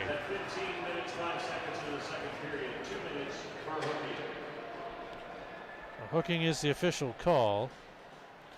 That means 3 penalties, 6 minutes against Missouri State, 2 penalties, 4 minutes against the Saints.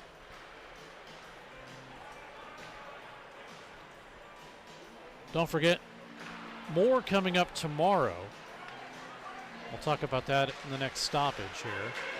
It's a 5-game series, and it features Maryville, both Division I and Division III. The puck gets sent all the way down. So tomorrow, 2 o'clock, we'll finish out the series here with Missouri State and Maryville Division III. Then at 6 p.m., it will be Maryville Division I, ranked number 6, and Drury Division I, ranked number 5. That is going to be a good game. 6 o'clock tomorrow. Then at 10 a.m. on Sunday, you can have breakfast with us. It's Drury's Division III will play Maryville's Division III, and then 1:30 on Sunday, it'll be Maryville's Division I and Drury Division I. A lot of hockey for you. We're trying to keep it all straight. We're used to 4-game weekends, Steve. A 5-gamer is quite a deal. Puck into the corner. And Stan, I'll tell you my thought here in a second, the next stoppage. There's too much going on right here with 28 seconds remaining in the power play. Up top, shoveled over to Herbert. Up top again, a drive that gets deflected on the shot by Free, and it gets deflected up and out of play. Actually, that was a Ferrari, number 19. But what I was going to say is, if you remember, there were 3-game weekends when Missouri State in Division I was in the WCHL, and they were playing the 3-game weekends. So we have actually had 5-game weekends before. Now, it was Thursday, Friday, Saturday. Right. But we still had... not a Sunday game. Yeah, not a Sunday. And we still had that type of series. I'll be honest, I'm glad those are done. Those are a lot. Yes, sir. A lot to do. Now there's new teams in the league and new divisions, and so we don't have that anymore. But it was fun while it lasted. We're back to 5-on-5 now. So if Commissioner Chris Perry is listening, we you go. Absolutely loved them. They were great. Thank you, Commissioner, yes, for sir. adjusting that. Well, not necessarily for adjusting it, but for just being involved as we get the puck deflected by Rieger. Yes, sir. In really the best league in the country. Oh, my gosh. Absolutely. 2:34 to go in the period. 3-0 Missouri State. Williams is third. Hawley is 11th. Kasu his 11th. And Rieger will hold on to this one again. You look at the number of WCHL teams in the top 20, top 25 consistently. WCHL is a top league. Absolutely. And for a while there, something like 3 out of the last 4 winners of Division I came out of the WCHL. That's correct. UNLV, the current champion. 2:17 to go in the period. Puck is flipped out to center. Missouri State with possession. Colton Reedman. He's chased by Free. And cleared out to center. Down to 2 minutes remaining in period number 2. And a 3-0 Missouri State lead. Puck across the line. Drive comes in. It's blocked by Reedman on the shot by Bunton. The rebound is steered into the corner. Over to the far side.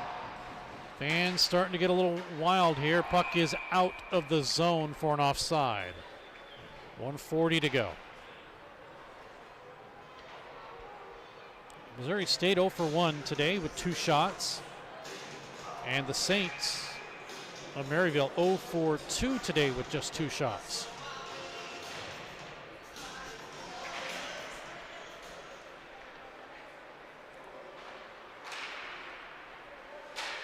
Puck driven in.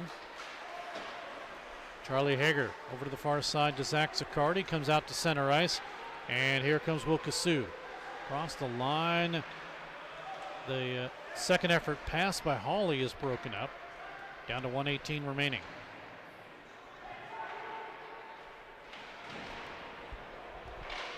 Puck behind the net. Shoveled over. Zaccardi. He'll look to drop it down behind the net. Out in front, though. It's deflected. Taken by Hawley. Works it around with 1 minute to go in the second. Puck up the middle. Deflected away. Hager drops it down to Cooper. Works it around the stick of Herbert. Out in front, it gets deflected away and cleared out to center. 46 to go. Chasing it is Hager. He's able to flip it off.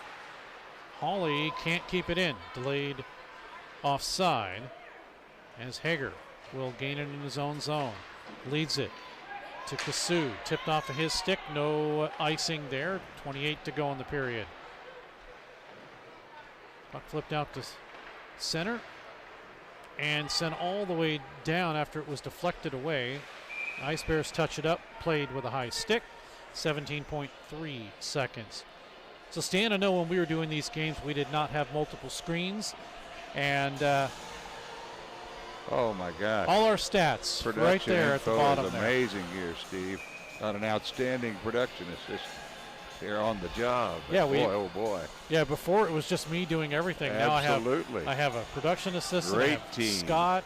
It's fantastic. Oh, Scott's a wizard. Well, you know, I say we couldn't have hockey without you. We couldn't have these broadcasts without Scott. That's exactly right. Up top, drive comes in. It's blocked. Rebound out in front, just missing wide was Hebert with 3 seconds, and that will do it for the period. And the Saints were that close. But it's still a 3-0 lead with no scoring in the second period. Power plays, Missouri State 0 for 1 and Maryville 0 for 2.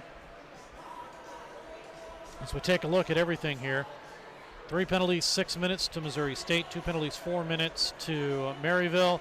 And again, the goals back in the first, Williams unassisted, Hawley his 11th, and Cassou his 11th. And again, no scoring in the second period. So we'll take a break, and when we come back, we'll hear from Isaac Tillman, goaltender for Missouri State. We'll do that in moments. After 40 minutes, it's a 3-0 lead for the home team. We'll be back. Pearson Kelly Office Products presents Great Moments in Office Technology. When Julie gets bored at work, she writes funny captions to pictures of animals she found online.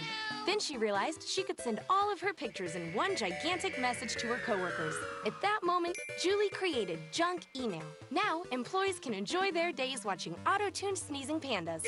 There are plenty of ways to waste your company's money. Your copier shouldn't be one of them. Pearson Kelly Office Products. Business made simple.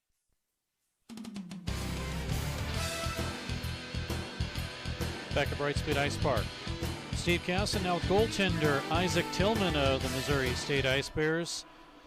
Sophomore, and got your first win of the season in your first game, 6-2 over Kansas on September 20th. A career high in shots. You faced 50 shots. First of all, what was it like to get the win facing 50 shots? And did you think right off the bat that would be your career record? It was pretty crazy. Obviously compared to last year, I think the highest I had was around 34, 35. So going into the first game of the year and, you know, seeing that many shots is kind of a shell shocker. But, you know, we took care of business. We did what we had to do. And, I mean, yeah, it was a lot of fun. Do you worry when there's a lot of shots coming your way? I mean, I guess as long as you make the saves, you're fine, right? Yeah, that's a fair point. Usually, no, honestly, I prefer more shots just because in those lower shot games, it's kind of hard to stay in the game mentally. Yeah. And you get kind of cold, and you know, you're just not really ready for the next one compared to, you know, like my game there. You know, I was kind of on my head the whole time, just ready for the next one, And you look at the save percentage, 960. I mean, that's amazing. Obviously, it's one game, but still, you know, it's a good save percentage. It's the stat that basically says you're doing what you need to do at this point, which is a good thing. Now, there's 4 goaltenders on the team. All goaltenders thus far has seen action. So what's it like in this quartet of goaltenders? How do you guys keep each other motivated when you get your start? Yeah, I mean, it's obviously hard trying to split between 4 goaltenders, but we're just a really close group. You know, if you're outside, you'll probably see all 4 of us together, whether it's, you know, grabbing food or just hanging out in general. And, you know, we all kind of have the same mindset of, hey, let's make it to nationals, and you know, let's all get a ring here. So I think that's a big part of it, is we all have the same goal. It's, you know, not one person saying, hey, I'm going to do this by myself. It's, you know, collectively we're working towards it together. So. Do you guys have maybe a goalie session where you kind of talk about the game before and say, okay, this is what I thought you did, and do you have those type of sessions? No, not really.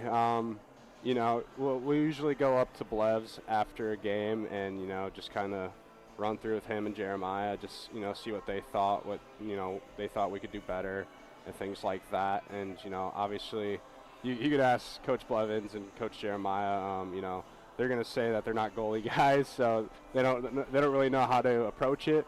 So, you know, we give our side, they give their side, and, you know, obviously there's no arguing or anything like that, and, you know, we take it as we can. So everybody knows that I'm a goalie, so I favor goalies in a sense, and I know what the mentality is and what you go through.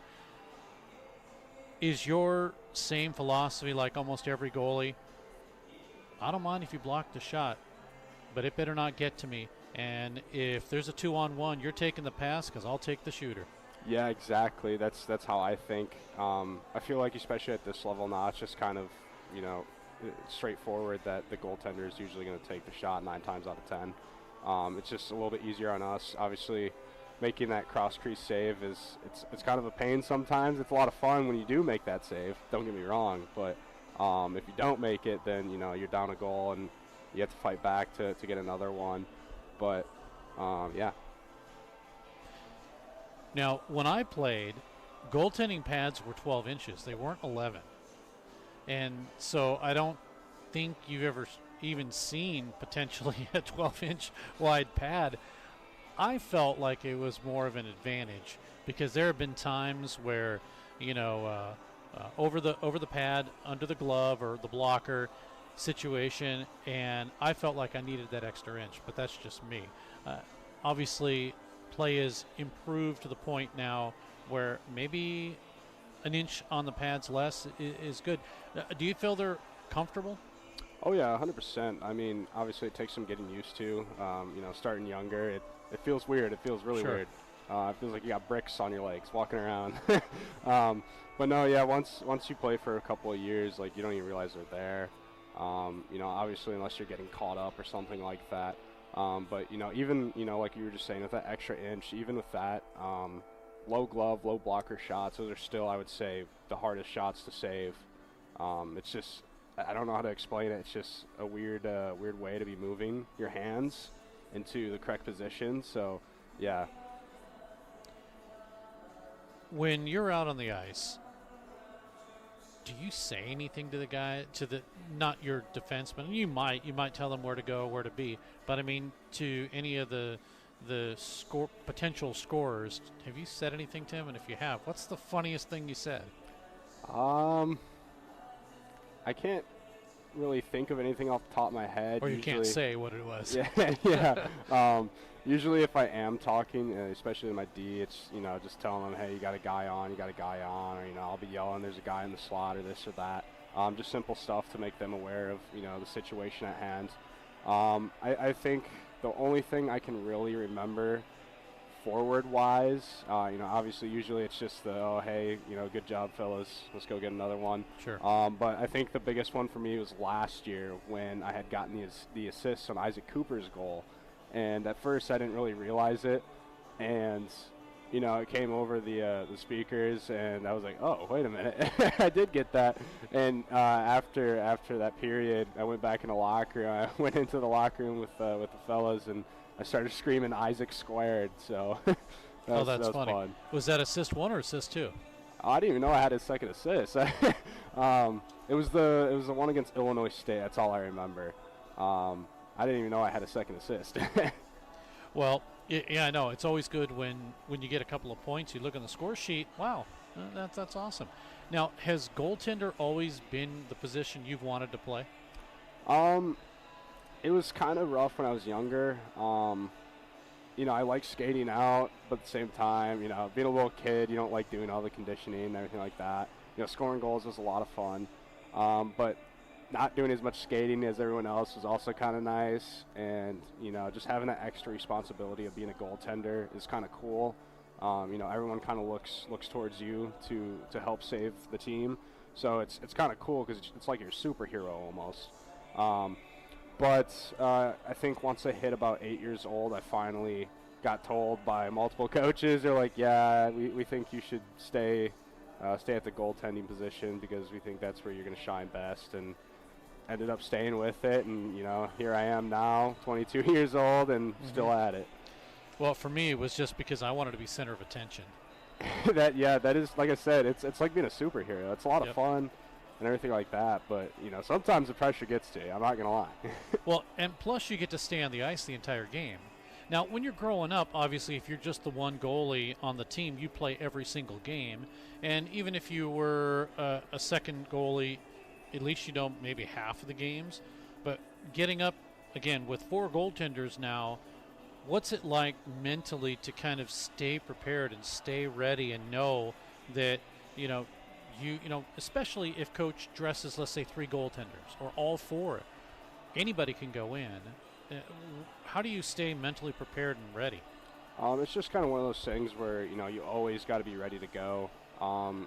Whether I'm, starting or if I'm backing up or if I'm the third guy on the bench, it's just all game focused, get ready, because you don't know what's going to happen. God forbid whoever's starting gets injured. Sure. And then an injury or the backup might not be playing well, and boom, it's on to you. So, even during warm-ups, like, got my headphones in, playlists on, and I'm just kind of zoning in, locking in, doing my thing. And, that's all you really can do, so. Now, has there been a time where you thought, maybe I want to just play forward for once? Oh, yeah, 100%. So when I played junior hockey, sometimes the last skate of the year, we would skate. The goalies would skate out. We had the players play goaltender, and it was so much fun. It was so nice, not just having to sit there. Because don't get me wrong, goaltending's fun, but you do a lot of sitting there sometimes. So being able to skate around and have a chance at scoring a goal, like it just feels awesome. But obviously, I picked goaltending for a reason. And, there's no way I think I could go back to skating out, so. Who's your favorite NHL player? Unfortunately, he just retired, but Marc-Andre Fleury, he was kind of my idol growing up. Just watched the game with him at Pittsburgh when they played Columbus, and, it was kind of a tearjerker. It's kind of sad to see him finally, leaving. So. Who's your favorite NHL team? Pittsburgh okay. Penguins. Yeah. There you go. Yeah, I would have thought that, but you never know. Let's talk about you and your family. Who do you have? Brothers, sisters? So I have 8 younger siblings. Wow. And I'm the oldest. So I grew up with that leadership role. Trying to show them right from wrong. And don't get me wrong, it was tough at times, but it was also a lot of fun because not only was I teaching them stuff, but they also taught me stuff. So it kind of helped me grow into the person who I am today. So I would there's nothing I would change about it. Like, it was just awesome. Any of them play hockey? I know, unfortunately. One of my younger brothers really wants to play. He found out how to work the remote for the TV. Oh. And apparently he's been putting up past games and rewatching them and stuff like that. And I have knee hockey stuff when I was younger, so he kind of stole that, and he likes to sit in the living room back at home and shoot the little foam balls and stuff. And yeah, if there's gonna be any of them, it's gonna definitely be him. But no, everyone else kind of took their own routes. Someone played football, someone played soccer, sister played softball, volleyball, things like that. So I was gonna say, you had enough to make a team. So what team sport did everyone play, or did everyone play a sport? So I mean, together. Yeah, so it's actually funny because none of us played like any sports together. Like I said, everyone kind of went their own path, which is kind of weird. But I feel like if we wanted to, I feel like soccer or like baseball / softball would definitely be our thing, because that's kind of what we did growing up. We just sit in the backyard messing around. We'd set up little games, have our friends over, and just be competitive, things like that. And we're always hard on each other as well, so kind of always giving each other crap if you missed a swing or this or that. So definitely one of those. So Isaac Tillman is joining us, goaltender of the Missouri State Ice Bears. What do you want to be when you grow up? That's a tough question. So I'm a biochem major, and I have looked in some jobs, but I'm not quite sure yet. I think something to do in the lab would be kind of fun, just because science has always interested me. And, being the person who finds the next cure or this or that for something, something groundbreaking would be really cool. So, something along that lines. But, honestly, right now it's still early. It's still kind of up in the air. So just kind of wait and see how things unravel and kind of go from there. You have time. I mean, you're a sophomore, so there still is some time to think. Well, actually, do you have to be declared-ish after your sophomore year? I think they recommend to be declared by your sophomore year, just because obviously junior year and senior year, that's kind of when you start getting into those classes that actually have to do with your major. I'm sure on the sheet it says I'm undeclared, but like I said, I like to call myself a biochem major because that's kind of what I'm leaning towards. But I'm kind of seeing how everything, like I said, how everything's going to unravel this year and kind of go from there. And so, yeah. Well, Isaac, at the end of interviews, I always wish players more goals. In this case, no more goals. No more goals against you. And let's hope that you continue on that type of string. I mean, you've only allowed 2 thus far. It's only been 1 game. But at the same time, usually when I talk to players, this is what happens. The wish happens. So let's hope it does for you. Obviously, at least under your goals against average. Is that acceptable? Yeah, I'll take it. All right. Well, hey, thanks so much for doing this. Yeah, thank you very much. Isaac Tillman, goaltender with Missouri State. We'll take a break. More hockey coming up. Hey, Missouri! Barrel Bob here. I'm MoDOT's Work Zone spokesbarrel. I see a lot of distracted drivers in work zones not paying attention to the road. Distracted driving is the #1 cause of crashes. The average text takes 5 seconds to read. At 55 miles per hour, you could travel the length of a football field blindfolded. Don't take the chance. I want you and my friends working on the roads to get home safely. Please buckle up and put your phone down. A message from the Missouri Department of Transportation. Let's head for the 3rd period. Here's Steve Casson.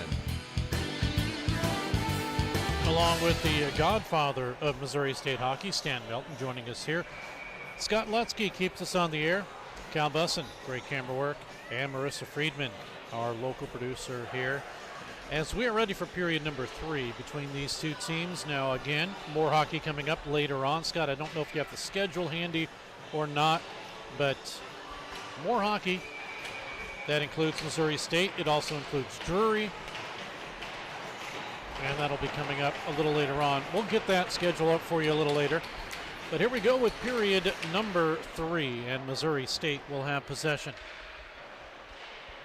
Although it's taken away from them, brought into the Ice Bears zone, kept in right side. Johnston with a drive, and he gets sent into the corner, played with a high stick.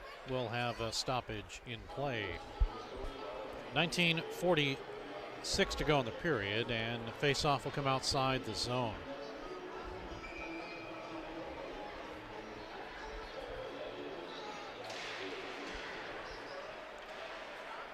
Draw one taken by Missouri State. Too far for Will Cassou, grabbed by the Saints and taken by Nathan Meek. Meek's pass deflected out to center ice and taken by Zach Zaccardi for Missouri State. Off the boards to Cooper. Grabbed by Meek. Cross ice to Colin Johnston, out to center ice and into the Missouri State zone. Pass comes through, was intended for Danny Leahy and taken away by Missouri State across the line, now left to right. Here comes Cassou, stolen from him by Meek, kept in by Jacob Hawley. He gets a shot off. Cassou tips it behind the defense of Caden Whaley. And Hawley keeps it in again. Down low to Cassou. We'll make that Cooper. Cooper to chase. Leahy to steal. Hawley to move it through. Culleton to keep it along the boards. Kept in by Hawley as the drive is deflected away and cleared out up into the bench. We'll have face-off stay in the Maryville zone. 18:36 to go in the period. Steve, you mentioned Zach Zaccardi. He's one of our fifth-year seniors, and we'll be saying or he'll be included in the Seniors Day ceremony tomorrow. Yeah, much missed, or will be much missed, is Zaccardi for the Ice Bears as they win it again. Hawley will drop it down in low, intercepted and taken away. Here comes a rush for McMillan. He is a one-on-one, gets a drive off and a save by Rieger. He'll hold on. 18:22 to go in the period. Missouri State comes in at 14-7-1 tie. Maryville 10-6 and 1 OTL.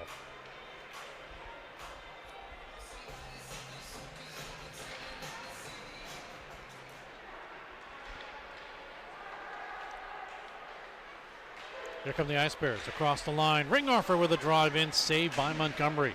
Got his left, or make that right leg pad out on it. Kicked and held in. Ice Bears have position again. They'll work it down in low to Culleton. They'll try to work it to the far side to Finley. It's off of his stick and it's out to center ice. Point streaks have continued. Of course, Will Cassou with a streak that continues. But another player with a streak is Culleton. Unfortunately for him, though, it's a streak of games that he has not scored in. It's been a while for him. 17:27 to go in the period. Puck's in all the way down. We're going to get an icing call. Do we? No. They wave it off to the officials, so we play on. 17:15 to go in the period. Puck at center. Sent right back in by Sean Stesiak. Rimmed over to the near side. Taken by Trevor Alexander. Alexander, 2-game assist streak for him as he heads into this weekend. Now to John Hager. Up the middle, though. Sent right through. And the Ice Bears are able to move it out to center. Coming in is McGrath. Chased by Meek. Players collide, including Zarilla, and it's out to center ice. Down to Meek. He'll drive it in, drop it off. Over to the left side, drive, save, rebound, it's cleared. So the drive coming in by Stesiak, saved by Rieger, and then the Ice Bears defense does their job. Still a 3-0 game.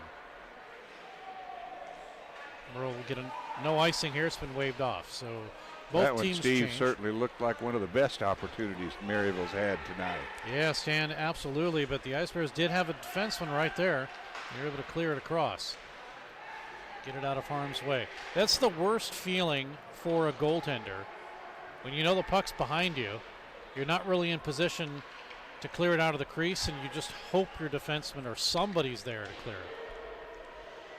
15:44 to go in the period, and a 3-0 Missouri State lead. Ice Bear fans hope at least 2 more Ice Bears goals get put on the board so they can have Andes tonight or tomorrow. Here come Missouri State. They do get it across the line. Sprock with it. Sprock gets tied up. Whaley lets go, and the puck is taken away and cleared out to center ice. Down to 15:15 remaining in the third. Line change for Maryville. Ice Bears have possession. They'll drop it down in. Shots 25-22 for Missouri State. Puck cleared out to center across the line right side. Now into the zone for Maryville. Pushing his way through is Carson Wyatt. Goes behind the net for Missouri State to intercept. 14:47 to go in the period. Puck is centered right through. We get a whistle, stoppage of play. Now the net is not dislodged, so what is the stoppage here for? Penalty. That's what it's for. And Missouri State will go on the power play.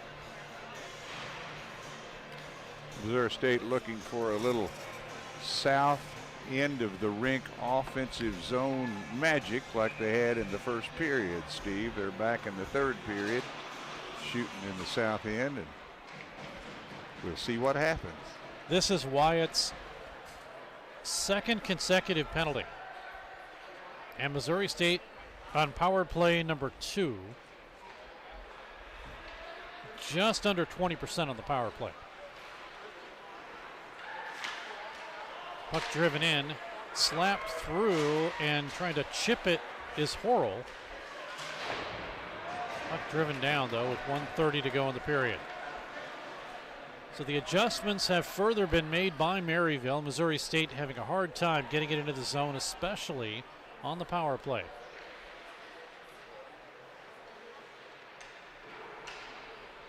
.114 to go in the power play.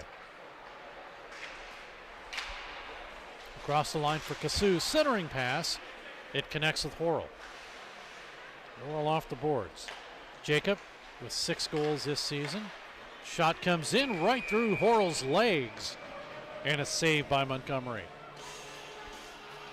58 seconds remaining.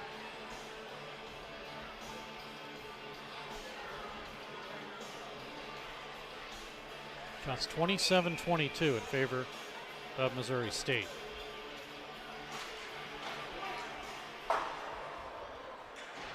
Puck is driven down.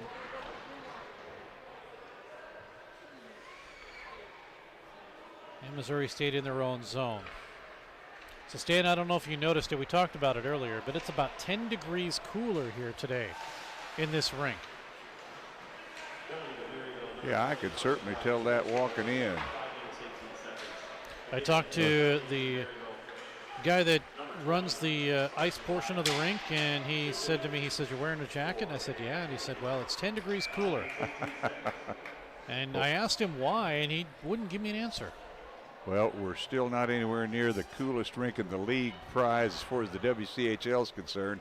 That is taken by Arctic Edge Ice Arena in Oklahoma City, where you can go in when it's cold on the outside. You even get to see your breath on the inside. Oh, my gosh. That is cold. Oh, you know, the coldest rink that I think we've been in, and you were smart enough to not necessarily join us that time, is when Dan Lee actually went on the road trip with me. And that was up north in Minnesota as we get the puck cleared here on a diving try by Leahy. And remember, we had that broadcast area right next to the door. Oh. And we had to keep the door open to run electric in there. Yes, sir. Oh, my gosh. That was cold. Whoa. And it was the electric we plugged in outside, and it was probably, 15 degrees? And the wind, the Chinook winds, or whatever you call them, were blowing on our backs. Oh, the price you pay for a quality broadcast, Steve. Wow. Well, it was a broadcast. I don't know how quality it was. Here is the opportunity for Maryville as they went behind the net for Ferrari. Ice Bears, though, send it back after the clear out. Alexander at the half boards. He works with Ferrari. Puck is taken away.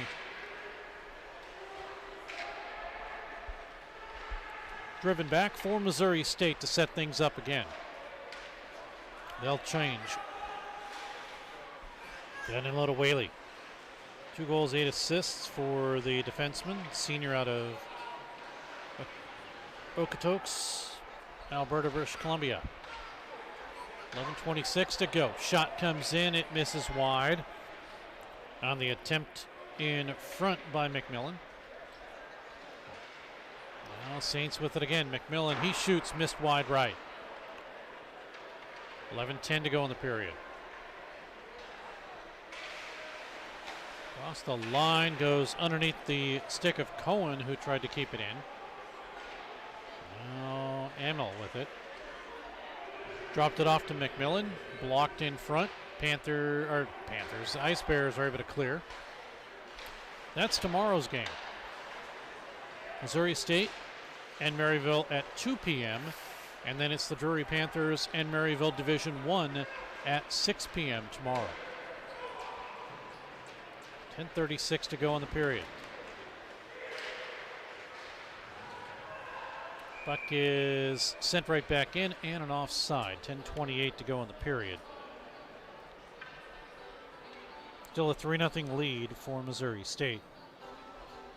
Ice Bears still up. Shots on goal, 28-22, off as well.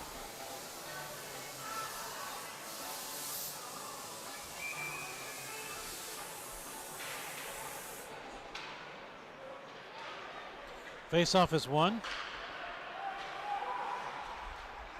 Sent back into the Maryville zone, flipped right back up, and good play by Finley. As racing for it was Hebert.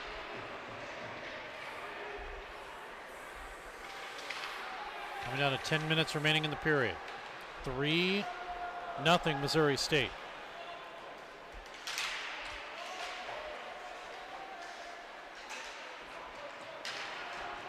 Puck flipped out to center and chased by Forrestal.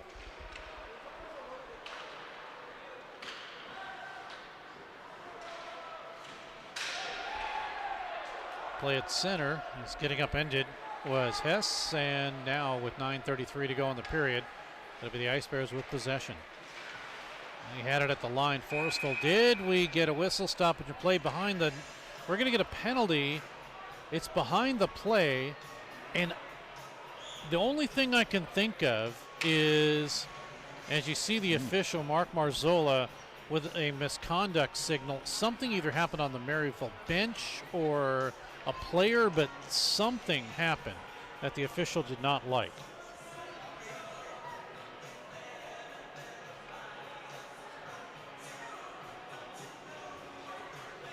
Let's see what happens here.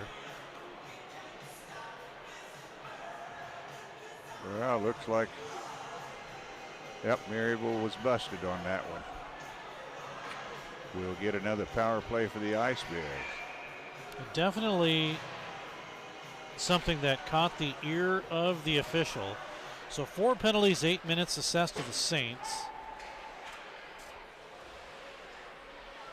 And we will hear from the public address announcer just exactly what the penalty is.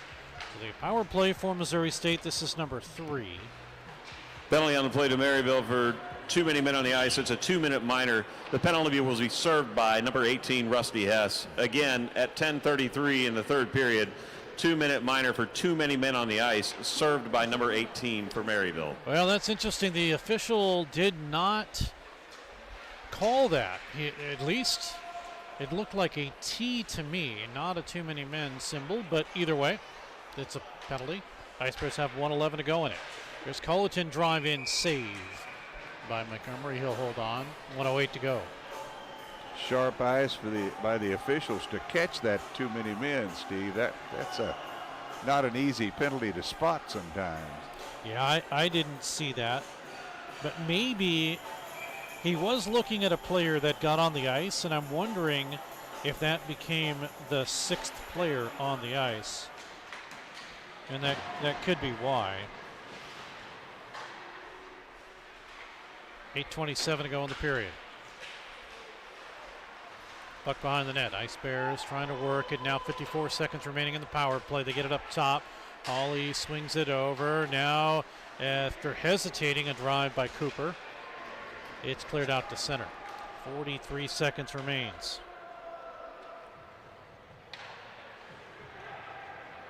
And Missouri State looking to get another one here. Drop back off to Hawley. Up the middle, off of McGrath, and it's cleared all the way down. 25 remains, 7:50 to go in the period.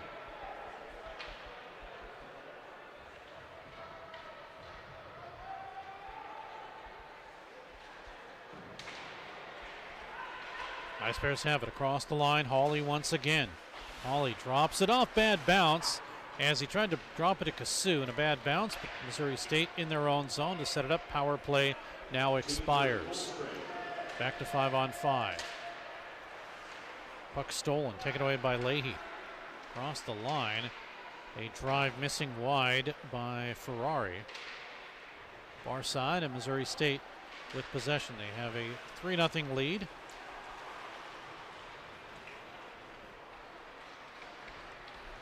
Puck driven back in the Missouri State zone. Shot sails over to the far side, rims all the way out, 6:57 to go.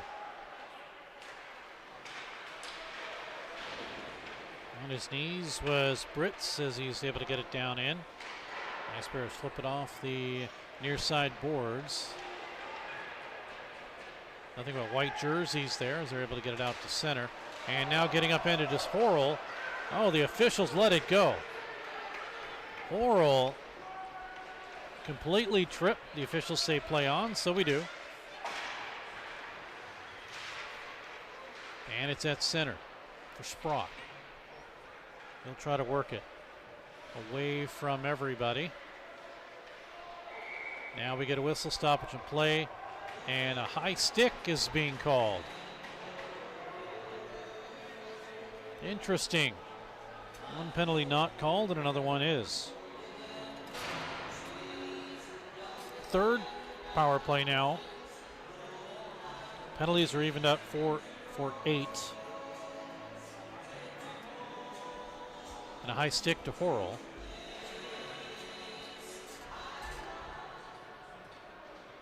So that's unfortunate.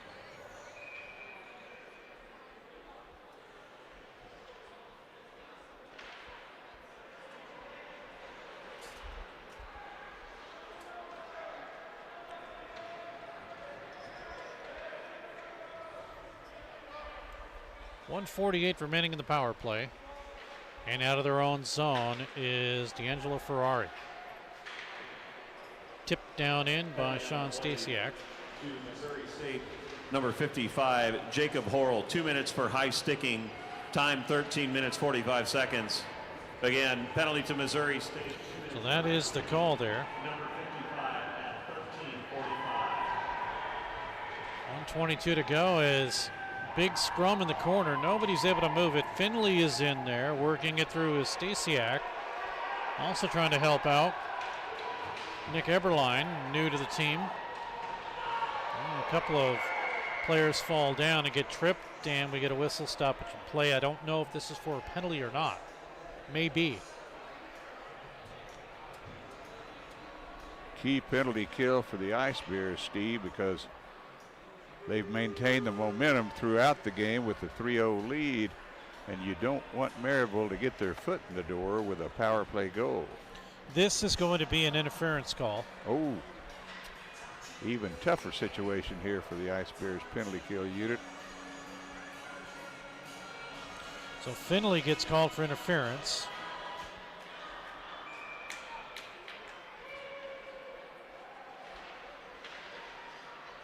And we'll see what happens. A two-man advantage, potentially, to get within a goal. Shot in by Johnston is deflected away. 5:08 to go in the period. Puck is cleared. Now 50 seconds remaining in the two-man advantage. 14:39 in the third period. 2 minutes for interference. It's the call from public address announcer Joel Telshaw. Now an opportunity out in front, and the shot by McMillan is deflected into the corner and cleared. Culleton will be the only forechecker. The Ice Bears short two. Ice Bears goalie Espen Rieger getting a workout in this penalty kill. Crossover to Hebert. Deflected on his stomach is Culleton. He's able to clear. Now the one-man advantage in 1 second. It's now a one-man advantage with power play number 4. Solid work on that two-man advantage by the Ice Bears penalty kill unit. Down to 4:02 remaining. Penalty or a stoppage in play. Do we get a penalty? Too many men. This I did see the indication. It was by the linesman for a too many men penalty. And this one, though, once again goes against Maryville. That's the type penalty, Steve, that indicates a bit of disorganization on the Maryville line changes. One, you can understand. Two, a little tough. You see 38 seconds remaining in the penalty to Finley. And now going into the penalty box to serve the too many men penalty will be Eberline. Hopefully the Ice Bears will take this one and run with it, even though we're even strength at 4-on-4. Timeout, Missouri State. So it looks like Missouri State is taking a timeout. We'll take a quick timeout and be right back. Well, there are many great veterans organizations that help our wounded warriors. It's invisible wounds that go unrecognized, leading to addiction, brokenness, and often suicide. The Warriors Journey is a nationally recognized veterans nonprofit headquartered here in Springfield, Missouri. Our programs have helped over 15,000 warriors face those invisible challenges, saving thousands of lives and restoring countless families. No paperwork, no red tape. Learn more at twj.org or text us at 213-TWJ-HELP.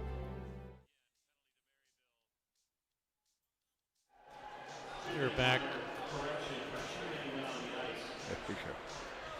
at Brightspeed Ice Park. Was listening to the public address announcer, and he said it was a 2-minute penalty for abuse of official. I don't remember that. And then right as I was about to mention something, he did mention that no, that is incorrect. So it is still a too many men penalty that has been called. And now we skate 4-on-4 for another 30 seconds, and then Missouri State, barring any further penalties, will have power play number 4.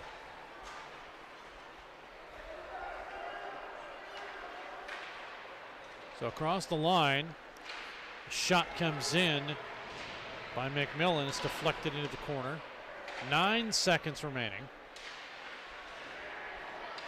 Saint gets pushed. We're going to get a penalty. Delayed call. Power play has just expired at that moment, and it is going to be a cross-checking penalty against Missouri State.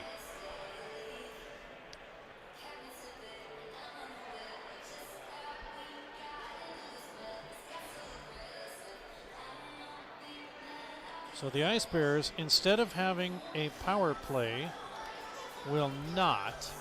And going into the penalty box, Jake Williams.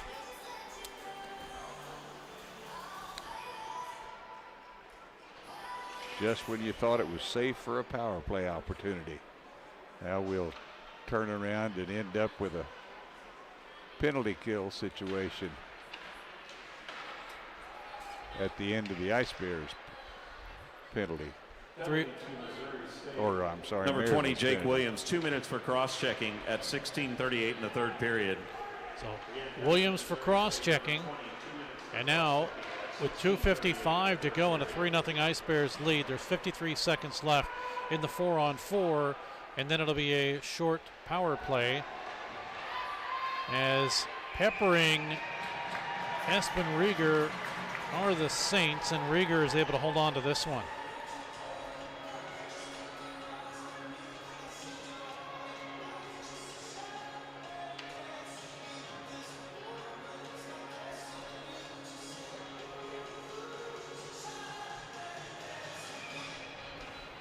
.243 to go in the period.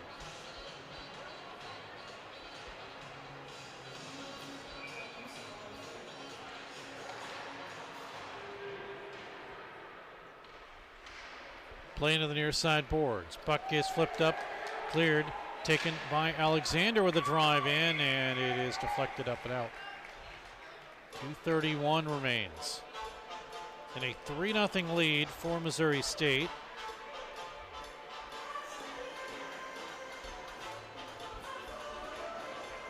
Again, goals by Williams, his third, Hawley his 11th, Kasu his 11th.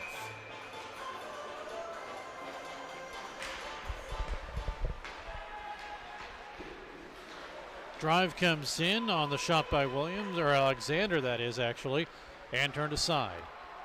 Brought across the line, off Ferrari's stick. 18 seconds to go. Right out in front. Oh, a save. The rebound, a secondary save as McMillan had two great chances in front. And then the follow-up here by Johnston is held on to by Rieger. Unbelievable saves.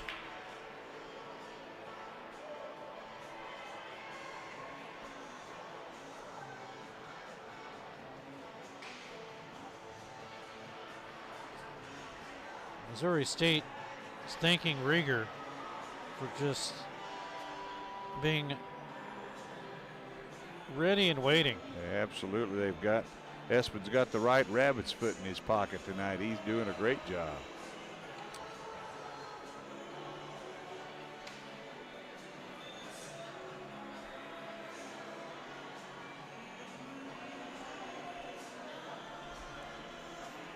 Waiting for the officials to concur about something.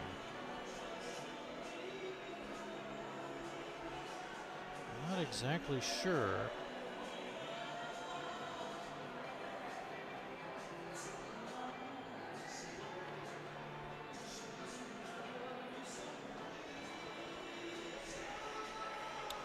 Apparently everything is all straightened out, so we'll be ready to go here.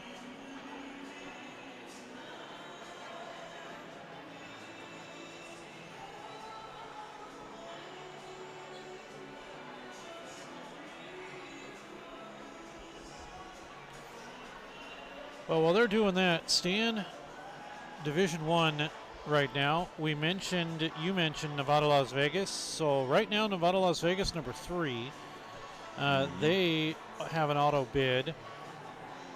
As it stands right now, Missouri State will play Purdue Northwest, and then they will play the winner. The winner of that game will play Nevada, Las Vegas. As things are Missouri scheduled State's right now.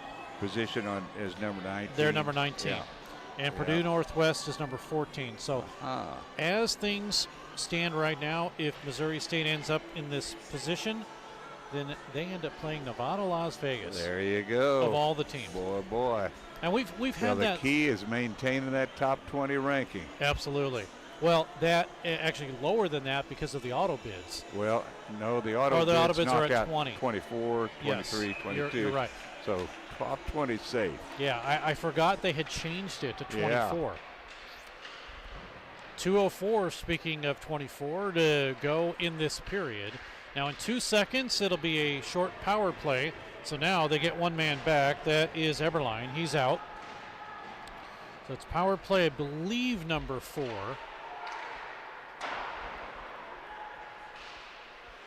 Drive comes in. It's blocked in front off the stick of Zaccardi and then cleared.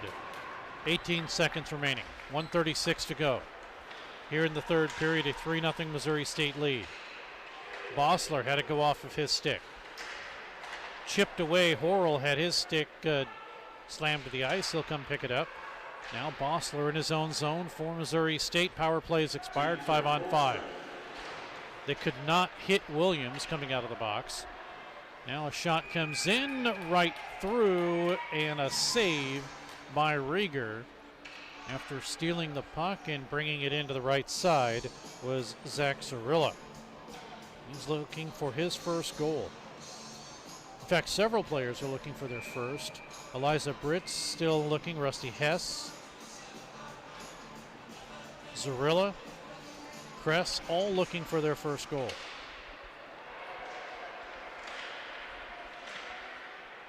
Puck behind the net. Flipped out in front, over to the corner. 1 minute remaining in the third period. Puck back of the Maryville zone for Meek. He'll flip it off. It gets sent along the line and taken away by Maryville. Shots 30-29. That favors Missouri State. And a 3-0 lead. Puck driven in, not on goal, but they call the icing. 32 seconds left.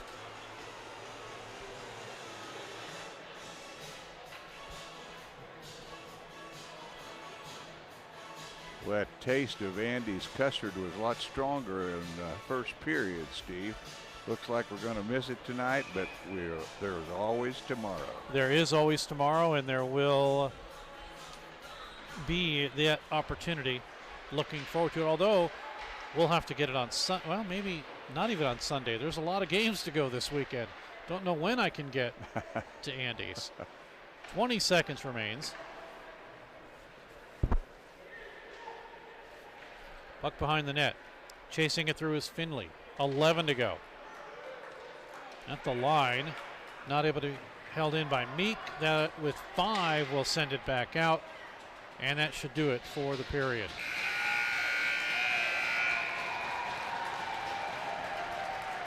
Missouri State takes a 3-0 victory. Espen Rieger will get his first shutout of the season, believe it or not.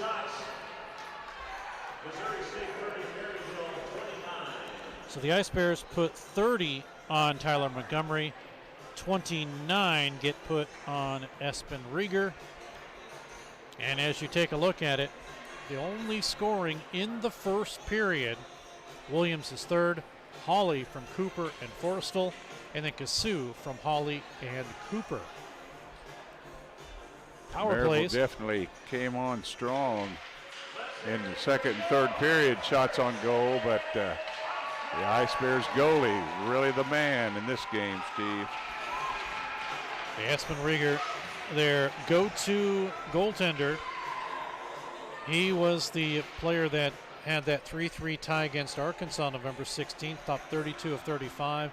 But here tonight, he stops all 29 shots with the victory, and Missouri State will now improve to a record of 15-7-1 with that win here tonight. Again, power plays, Missouri State 0 for 4, Saints 0 for 5. And again, the goals, Williams, Hawley, and Kasu. That's going to do it for us here. Don't forget, tomorrow, and Scott, I know I asked you, I don't know if you have it or not, the schedule upcoming. But games tomorrow, these same two teams, 2 p.m. We'll have it for you right here on Web Sports Radio. Then at 6 p.m., it is Division I action. It'll be Drury and Maryville. That'll be Drury number 5, Maryville number 6. So a very, very good series. That will be one whale of a game. Yeah, absolutely. And then on Sunday, it'll be Drury playing at 1:30 p.m. That's Division I. But you can have breakfast with us if you want. go. Because at 10 o'clock, it is Jury Division 3 versus this same team we just saw, Maryville. And that will be taking place at 10 a.m. I don't know. I may have to get up early, and I may have to go get some breakfast, Stan, somewhere. That's somewhere, right. some way. Yeah, and I guess other than the showcase tournaments, you don't see many 10 a.m. games. Not at all. Of collegiate hockey here at the Ice Park. I'm not sure, but I believe we had a showcase 8 a.m. game. I could be wrong, but I'm thinking something to that effect, 8 or an 8:30 game. But either way, it's still too early. But that is going to do it for us here at Brightspeed Ice Park. And the namesake, Steve, thanks Stan for having me Ice on Arena. tonight. Stan, Appreciate thanks it. for joining us. Absolutely appreciate it. You're more than welcome to join tomorrow, but I can understand if you want to sit. You've just like me, have been standing all game, but either way, it'll work. But for Scott Lutzke, who keeps us on the air, there we are. And for Cal Bussin and for Marissa Friedman, I'm Steve Casson, along with this guy right here, Stan Melton. Thanks so much for tuning in. We'll see you tomorrow. Have a good night, everyone. You've been listening to Missouri State Ice Bears Hockey with your host, Steve Casson.